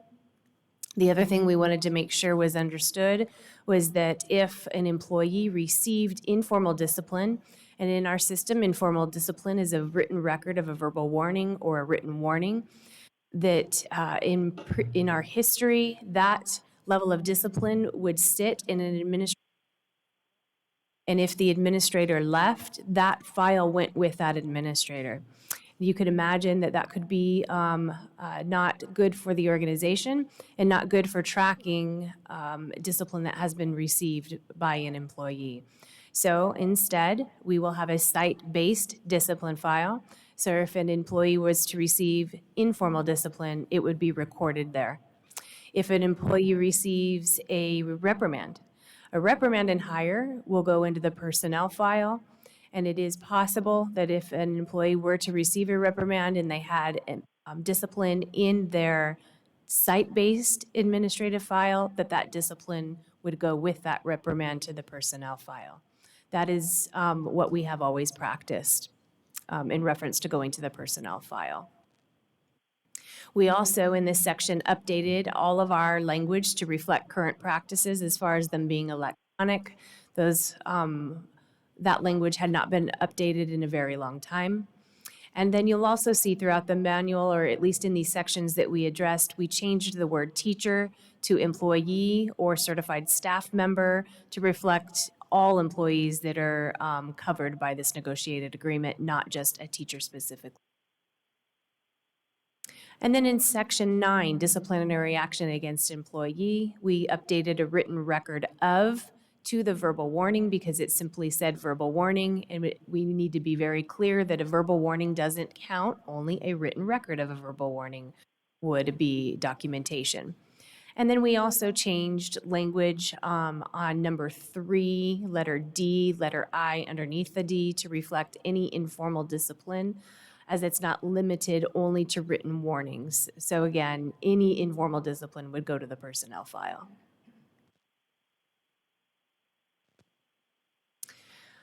Section 13, professional staff time schedules. We updated the employment year language to reflect the broad group of certified staff. It only reflected the teaching staff at 186 days a year, so instead we just referenced the employment contract. We also updated language for Fridays preceding holidays to include PLC Fridays, and that their workday would be at the end of their PLC scheduled time. We added language to remind certified staff that they may request professional release time for planning and preparation purposes, and that it does still require administrative approval. This is not a new practice. We just wanted to make sure that it was captured in writing. And then also, under the committee for class scheduling, we included the word member to representative, and that was to make sure that we included DVEA at every location, as not all locations have an actual formal representative. In section 15, class loads, we had several subcommittees working this year and reviewing proposals for updating these two specific areas under special education. We had a request to add additional occupational therapy FTE. So we took time to review the request. We comped that request with our peer districts and came up with a new, more appropriate formula than what you see in the old manual. So we believe that 1 to 1,500, and 1,500 is the overall student population preschool all the way through 12th grade, would be appropriate to decide how the number of FTE that would be allocated for occupational therapists, and that does add FTE into next year should the board adopt this particular formula.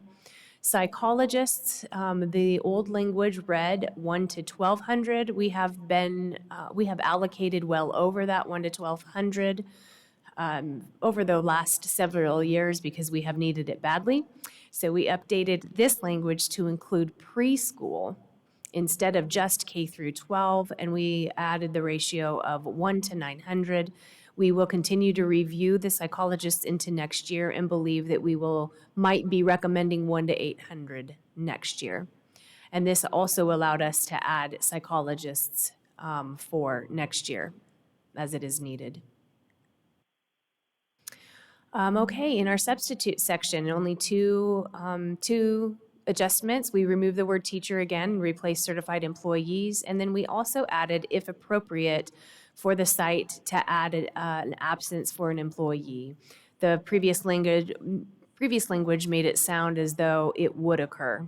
If someone was absent, we would automatically put you in the system as absent, and we only want to do that if it is appropriate to do so. And then under professional compensation, we updated, this is an exciting one for us. We updated a recommendation from 5 years of service to be honored at the time of hire to 10 years of service. So we did compare this with our peer districts. Mr. Miglerino and Scott Smith looked at costs, and Scott did a beautiful job looking at the impact of this decision on our current employees, and we found that this was completely appropriate to do for our system moving forward. And just to remind the board that we honor each year of service at $700 for our certified staff. We removed the CTE, Career and Technical Student Organization addenda, and the reason we did this was because it is an old addenda. There are only 8 that are budgeted for, and so those 8 are spread out across all of the CTE teachers that we have. We have many, many more than 8 these days. So it was decided between this team and the CTE department that it would be more appropriate to take this off of the certified manual as the grant may fund it, and they can give this addenda to each one of their teachers. We also updated the intervention and 504 coordinator addenda language to be clear that each site may give the addended amount to both the 504 coordinator and to the interventionist. I will pause there if we have any questions for the certified tentative agreement. Sorry. I do have a question on the discipline process. So this is going to be personal file of employees. President Paperman, what clarified between, if your question is regarding a discipline record at a site versus your personnel file? Yes. Okay. In our system, it is negotiated that a verbal record of a written warning or a written warning is considered to be informal discipline. Therefore, it is not in your personnel file. Instead, it is at your site-based discipline file. If you receive a reprimand or a letter of suspension without pay, that would be included in your personnel file. That is not a change in practice for us.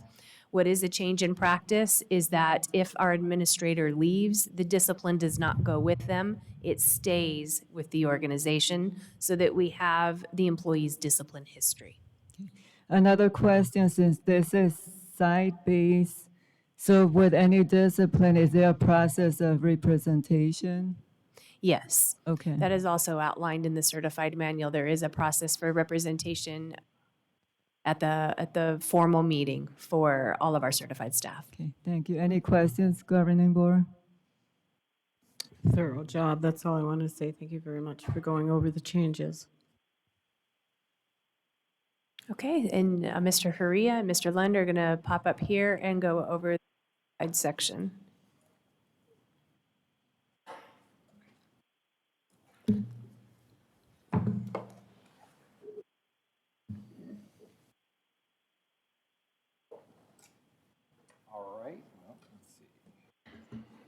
Okay, good evening, Mrs. Paperman, members of the board, and Dr. Finch. Much like what Mrs. Moffett just presented, we will present some very similar changes in the classified manual. So the first one was definitions. In the case of the working file, we went with a definition of the change of that to administrative disciplinary file. We just clarified that the administrative disciplinary file will be accessible to all campus administrators and or direct department supervisors on a campus department. We also added that the employee must be notified of any documentation being placed in their administrative disciplinary file. Under Section 8, under disciplinary action against employees, we noticed that even though we had a definition of administrative disciplinary file in the definition section and also working file, there was nothing in the document itself of working file or disciplinary file. So we just added this section, which was that we just clarified that the verbal warning and verbal written warning, this item would be placed in the campus department administrative disciplinary file. The employee shall also have the right to submit a written response to be included in their disciplinary file. And to be clear, this is that site-based file, much like with the certified. In section 16, when we discuss with in-house reassignments transfer, this is a change of practice that we talked about as a group. And the change of practice is when we talk about transfers. The current practice is that if it is a new hire to the district, that you cannot transfer to another position in a classified position unless you stay in that position for 60 days. The change here, and this was with input from DVESPA, was that the decision would include also current employees who would transfer and be a new person into a position. So this also includes not only new hires to the district, but also if you are transferring to another position, you would have to stay in that position for 60 calendar days to ensure continuity when that person would move into that position. The holiday section, this came up actually this year when we had the January 2nd date fall on that Monday, and New Year's Day was on a Sunday. It caused and created some confusion. So we wanted to clarify in language of what constituted paid holidays. This is not a change in practice. This is just a more clarification of what our current practice has been, which has been we give 2 paid holidays during winter break, which is called Winter Break Day and New Year's Day. And then we give up to 8 days. We just clarified no less than 8 paid holidays. So just to clear up any confusion, this does not mean that we're only giving 8 paid days off during winter break. This is also including those 2 paid holidays. So it's the current practice of those 10 paid days off for our classified staff. At this time, I can field any questions that you may have for our classified changes. Any questions, governing board? I know you're dying for someone to have a question. I don't have any. Okay, thank you.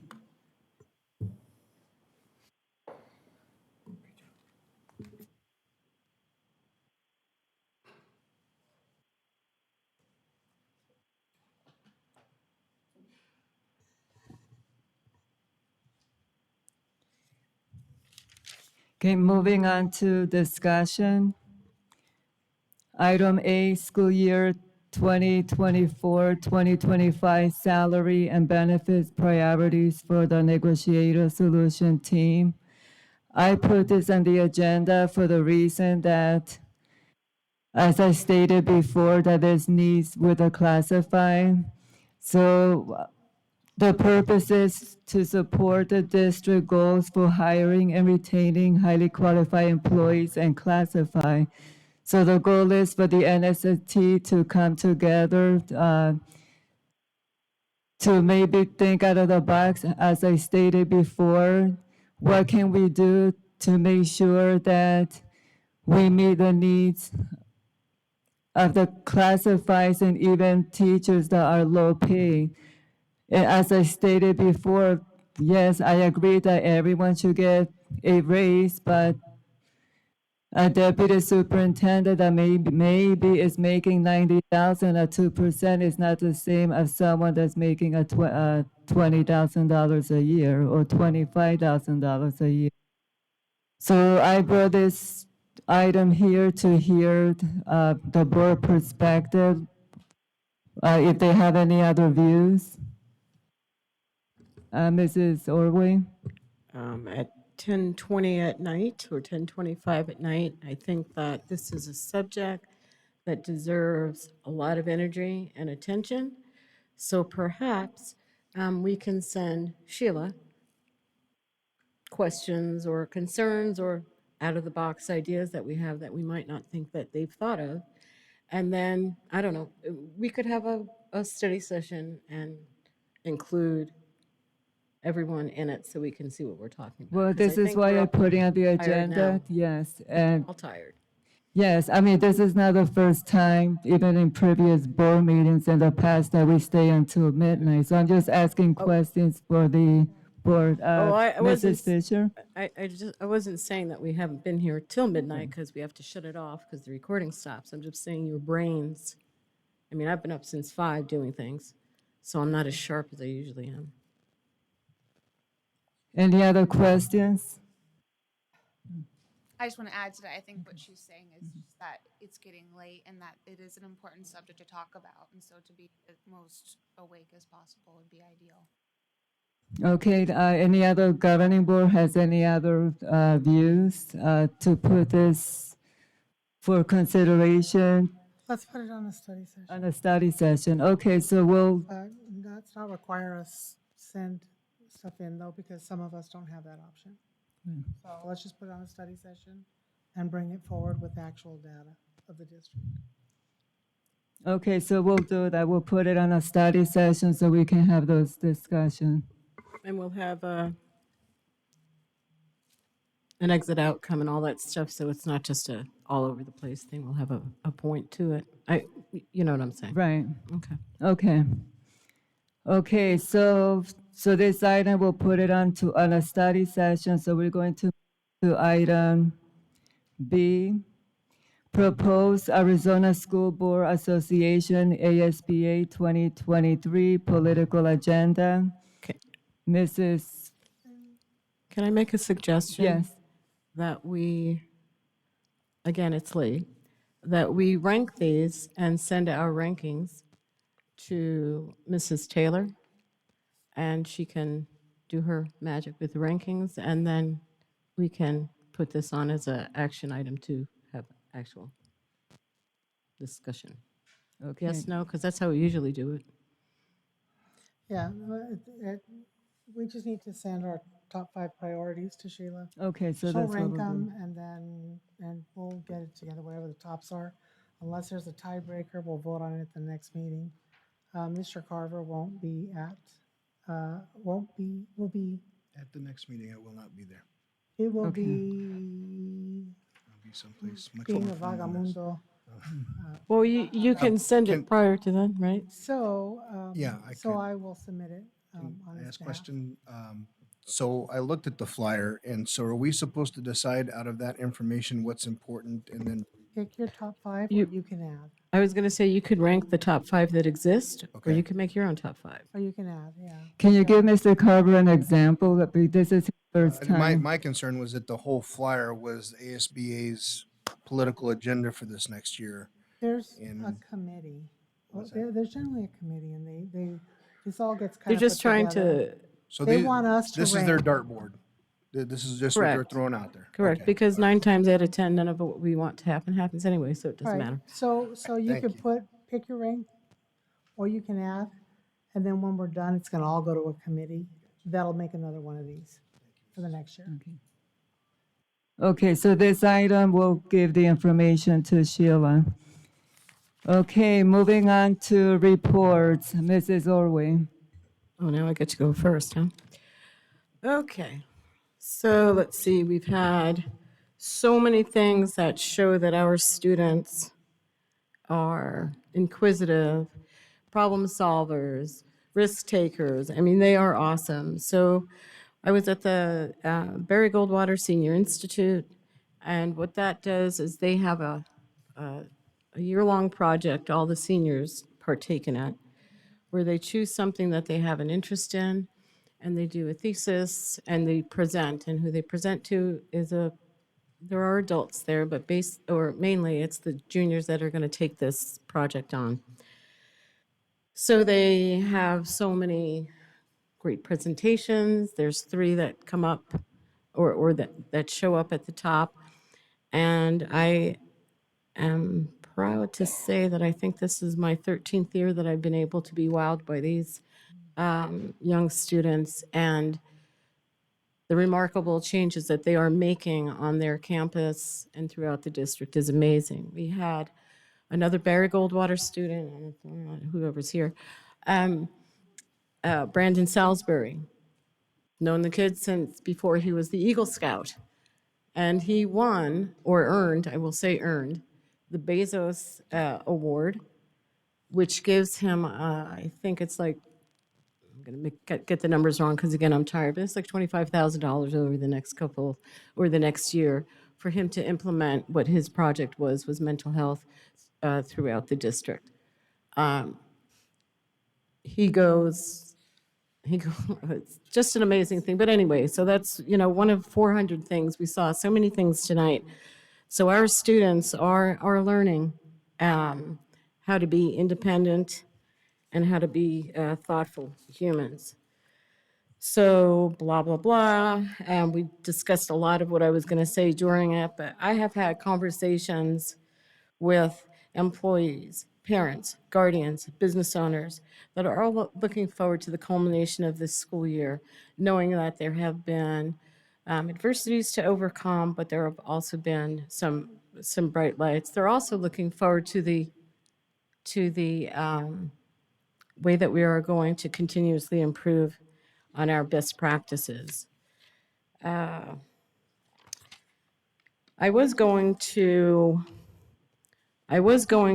read you something, but I'm just going to talk about, I am hoping that our governing board members can remember social media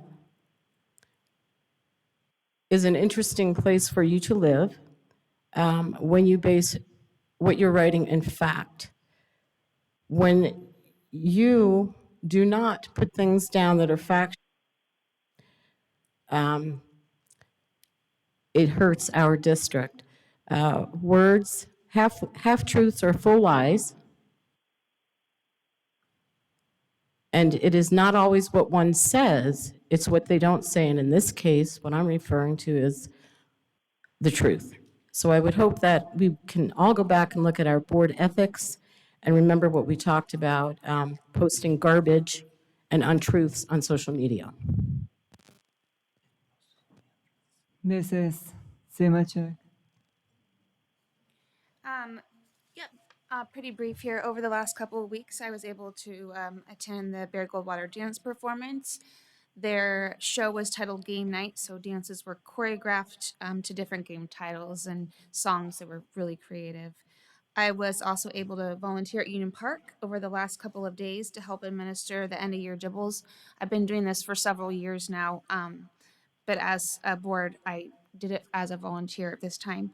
And it's just really exciting because I get to know the kids and you see where they come in at the beginning of the year and as they grow in the middle, and the end is always the best because you see so much growth, and whether that's, just knocking it off the charts or just looking at their own individual growth, and what they as an individual child are able to accomplish in 1 year of study with their amazing DVUSD teachers. So I just love it. Hope I can continue to do that.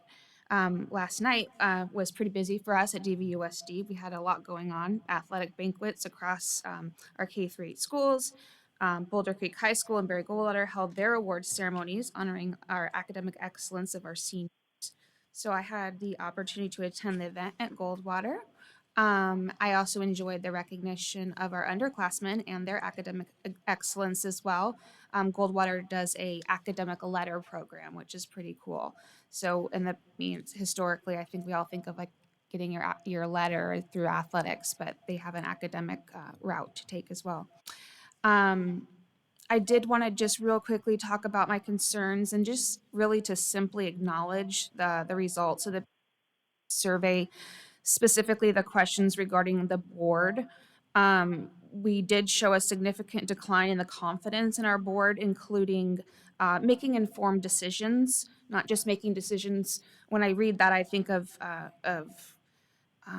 hearings and just voting on it right away without having a discussion or maybe pushing it to another day as another agenda item. So that's concerning, but and also just being in tune with the needs of the community. I'm hearing that that we're not. As a new board member, I just want our community to know that I'll take this information very seriously, and I do. That's why I'm addressing it tonight, and I'll do my very best to continue to listen and to work with our community on their concerns. So what I'm asking of our community is to please keep your emails coming with your concerns, because they are read. And then finally, I just want to congratulate all of our DVUSD seniors. We're looking forward to celebrating with you next week. Graduate at State Farm Stadium. And also a big congratulations to our 8th graders as they are promoted to high school next Wednesday. So our community has very much to celebrate. Thank you. Mr. Carver. Thank you, President Paperman. Just real quick, some follow-up notes. Ms. Moffett, I reached out after the documentation you provided us from legal counsel about our resignation versus termination process. I know you've got a few other things on your plate, but I just wanted to remind you I'm still looking for that info for classified. Thank you.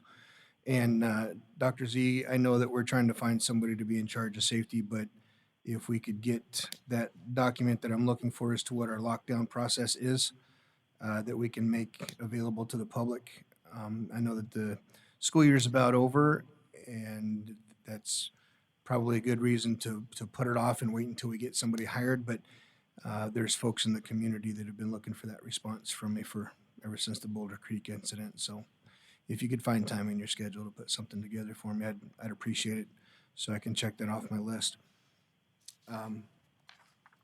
May 4th, I attended the City of Peoria's first annual National Day of Prayer. Mayor Beck was there. He's been working with me and now with Dr. Z to try to make sure that we have SROs for our Peoria schools. So I wanted to show my support for him and his proclamation of the National Day of Prayer. Also on the 4th, we had the DVUSD retirement event here in this room. It was an awesome evening for me because most of you know I graduated from this district at Deer Valley High School back in the 80s. And Coach Allen was here with his sweet wife. Coach Allen has already retired, but it was his wife's turn. And there was a bonus. There was a neighborhood friend of mine in the room. Her name's Donna. She school district as a teacher. So it's amazing the relationships in the community that we have here in Deer Valley. And it was a beautiful evening. May 8th, I was lucky enough to be able to attend the Goldwater Senior Awards Night with these two ladies here off to my right. The children, the caliber of children that we have in this district really is unparalleled. They've got everything to be proud of, and the folks that help them every day to get that accomplished, you should be commended for your efforts. I just want to say that, there's a lot of difficult things that we discuss as administration and as the board, and we all try to do the best that we can to be informed about the decisions that we make. We're never going to make everybody happy, but hopefully people can at least see the effort that we put in trying to make sure that we bridge the communication and education gaps so that everybody can be as informed as possible. It's not conducive to a working relationship to pound your fist and go scorched earth. And I know probably a few folks that voted for me would wish that I would do that, but that's just not me. I think that we can all get a lot farther down this road that we're all on together if we try to figure out what the common goal is and work that direction. I know that the information presented concerning traditional grading had a lot of hints of what used to be SBG in it, and that frustrates a lot of the community. I can appreciate that. I don't disparage your concern, but as I said, the fact is that the board voted to remove SBG. The fact is we need a plan of something to move forward with. We didn't execute that the way that I'd hoped that we would have as a board with back and forth communication. So we are where we are. Now it is upon the administration and upon the board to hold people accountable to the policy that we've set forth. If we don't, then we're no better than a lot of the issues that plague our society today. We've got enough laws to fill books and books and books, but if we don't enforce them, then they're no good. So I would just encourage everybody to participate in their child's education. If you see something, say something.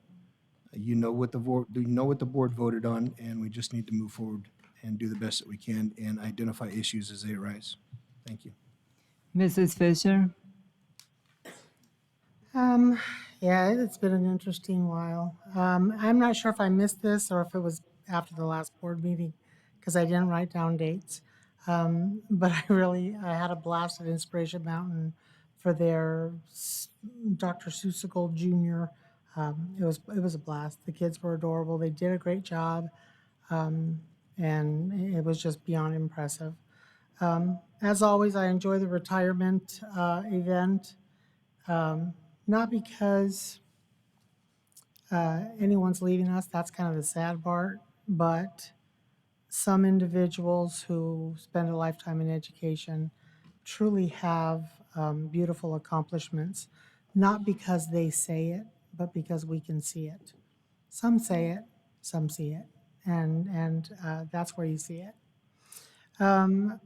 My favorite event, or one of my favorite events of the year, aside from graduations, is pursuing victory with honor. And I was beyond happy to see my favorite coach as the keynote speaker, also my son's favorite coach, and all that he does with not only our actual teams, but with the special needs kids, and how he honors them. It is so rare that they are honored, but he has always done that as long as I've known him. So, Coach Dunn, just kudos to you. And what a beautiful family and heart that man has, and you see it. He doesn't just say it, it exudes from him what an honorable man he is. I want to, a couple of items, I want to also add to review the public comments policy. I just think it's horrible that we just shut the mic off on people and just, it used to be a difficult policy, now it's just nasty towards the public. So I would like to have that considered. I would like to review all new positions that have been added, not or increased within the district office and the district as a whole.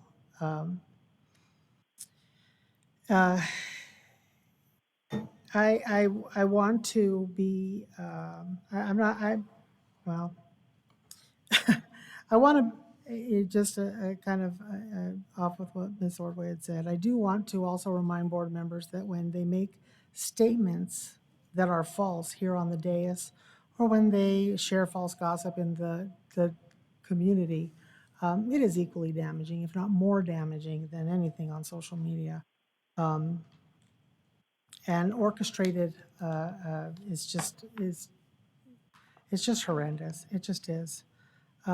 I remain concerned because what we did, the latest vote of the board, to be clear, is that that the board as a whole, or as a majority of the board, voted on what was presented Tuesday night. So if it does have standards-based grading, it is board approved at this point. And I do agree with Mr. Carver, though, is that going scorched earth isn't going to be helpful. It just isn't. I hold to my ask that we respect all of our teachers, not just the committee, and that hopefully this can be worked out. Hopefully we're not in this situation next year, but who knows. Alternatively, and this is the scorched earth part, taking a playbook from a Peoria board member who truly just really loves the kids and cares for them. At the end of the day, the district is not as important as your child. So if it becomes not a good place, find the options. We have to keep public education. We have to have public education because we don't have kids that all have parents. But for those of you who do, if it gets too much, your values are completely compromised, find your options because your kids are number one. That's it. Thank you, Mrs. Fisher.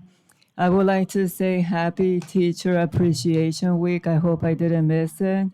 Our teachers deserve the best. I've been in the classroom 21 years. I know the hard work that you do. I also would like to congratulate students in Inspiration Mountain. They did a fantastic job with the play. Barry Goldwater High School, the students also did a fantastic job. Felt like I was in a Broadway show, so it was an amazing, amazing play. Also congratulate Mountain Ridge High School Students Award. It was amazing the scholarship that students got from all the hard work that they did throughout the high school years. I also would like to say that I know I sent email to the Teacher Association. I'm looking to see, I don't know if in this district, I know in my district, we did climate surveys by the end of the year. So it would be fantastic if we get to see, where do the staff stand, where do teachers stand. One of the questions I used to add when I was in the committee doing the survey, why would you want, why do you want to stay in our district, or why did you leave our district? At least we collected that data because we work with the administration to improve our school for a place that teachers, want to be happy and work. So I will request it again, and the parents, parents community, I know you have contacted me, so if you would like to create a survey to see where you stand, I'll take that into consideration. So have a nice weekend and happy Teacher Appreciation again. Oh, and Mother's Day. Happy Mother's Days to all the moms. Dr. Finch. I'm scratching off all the different things everyone's mentioned. There's a couple here we've missed. Tomorrow is National School Nurse Appreciation Day. We have about 40 in our system, and Jackie Duarte is the lead nurse for us, does a great job. We have also 6 contract nurses. Most school districts that I've ever been involved with do not have this level of nurse service available, so we are spoiled here in Deer Valley. We have a small army of nurses that help our students every day, and it is a luxury, and we want to honor them tomorrow. So make sure you give a fist bump to your nurse tomorrow for us. We have Communications Professionals Day on Friday, so that would be our communications department. Send them an email, tell them thanks, keep up the good work. I mentioned I was going to have a podcast with an O'Connor student, CJ, that did come together and talked about my job and what we do and that kind of stuff. So I'm sure it's trending right now. I want to make sure you catch it. We did have a big health fair. I want to thank HR for organizing that, and payroll worked together. It was on the 28th, I think it was the Friday where they came here and got some more information. Then we had a fun run on Saturday, which was really cool. I believe we might have touched 200 folks in the machine. So, and I think Dr. Zerbach might have won a medal. I think he's the only person in his division.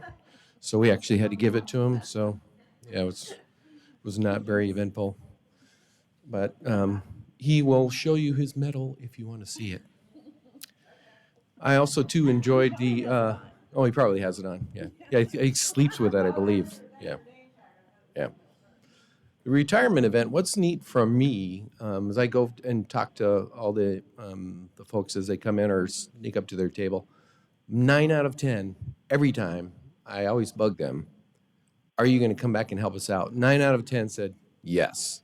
The only time they don't say yes, grandbabies is one of them, and the other one is I'm moving, so I'm not going to be in the neighborhood. So, in fact, one gentleman, he said he was retiring from a bus driver, and I said, well, you can come. He said he was an older gentleman, said I'm not as good as I used to be, I guess would be his words.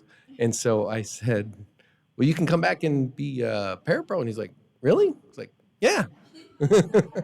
So I think he's coming back too. So it's great to see put him back into the machine, as Trevor said. We have great people. And when great people come back and help us out, I know it's a major plus to our system. We had Sierra Verde had their A-plus celebration on May 2nd. One of our 4. You heard about the other 3 before. The playoffs are still going. Oh, they are? OC baseball is alive. They beat Ridge today, 2-1. So they're moving on to the semifinals. Deer Valley volleyball won tonight as well. They'll be in the state finals or semis on Thursday. We have a chance to see that. I think those are moving down to the big gym at the state, or is it local? Are they still ranked? Do you know? Deer Valley will host. Oh, good. Volleyball goes one more lap before they move down to the neutral site. So Thursday night, I'm assuming 6 p.m. All of them have been 6 p.m. so far. So if you want to see that, come watch Deer Valley High School volleyball, the men's team, march to the state championship. Little FYI, the art, make sure you, on your way out, take a peek at the art that's in the lobby. The Superintendent's Art Awards have arrived, and they're out there. They're pretty cool. They're all framed and looking sharp, so I know you saw them on the screen, but now you get to see them live. They look pretty cool.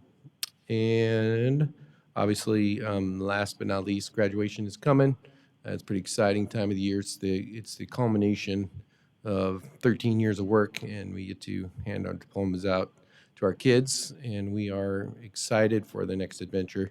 So looking forward to that celebration at State Farm. Thank you.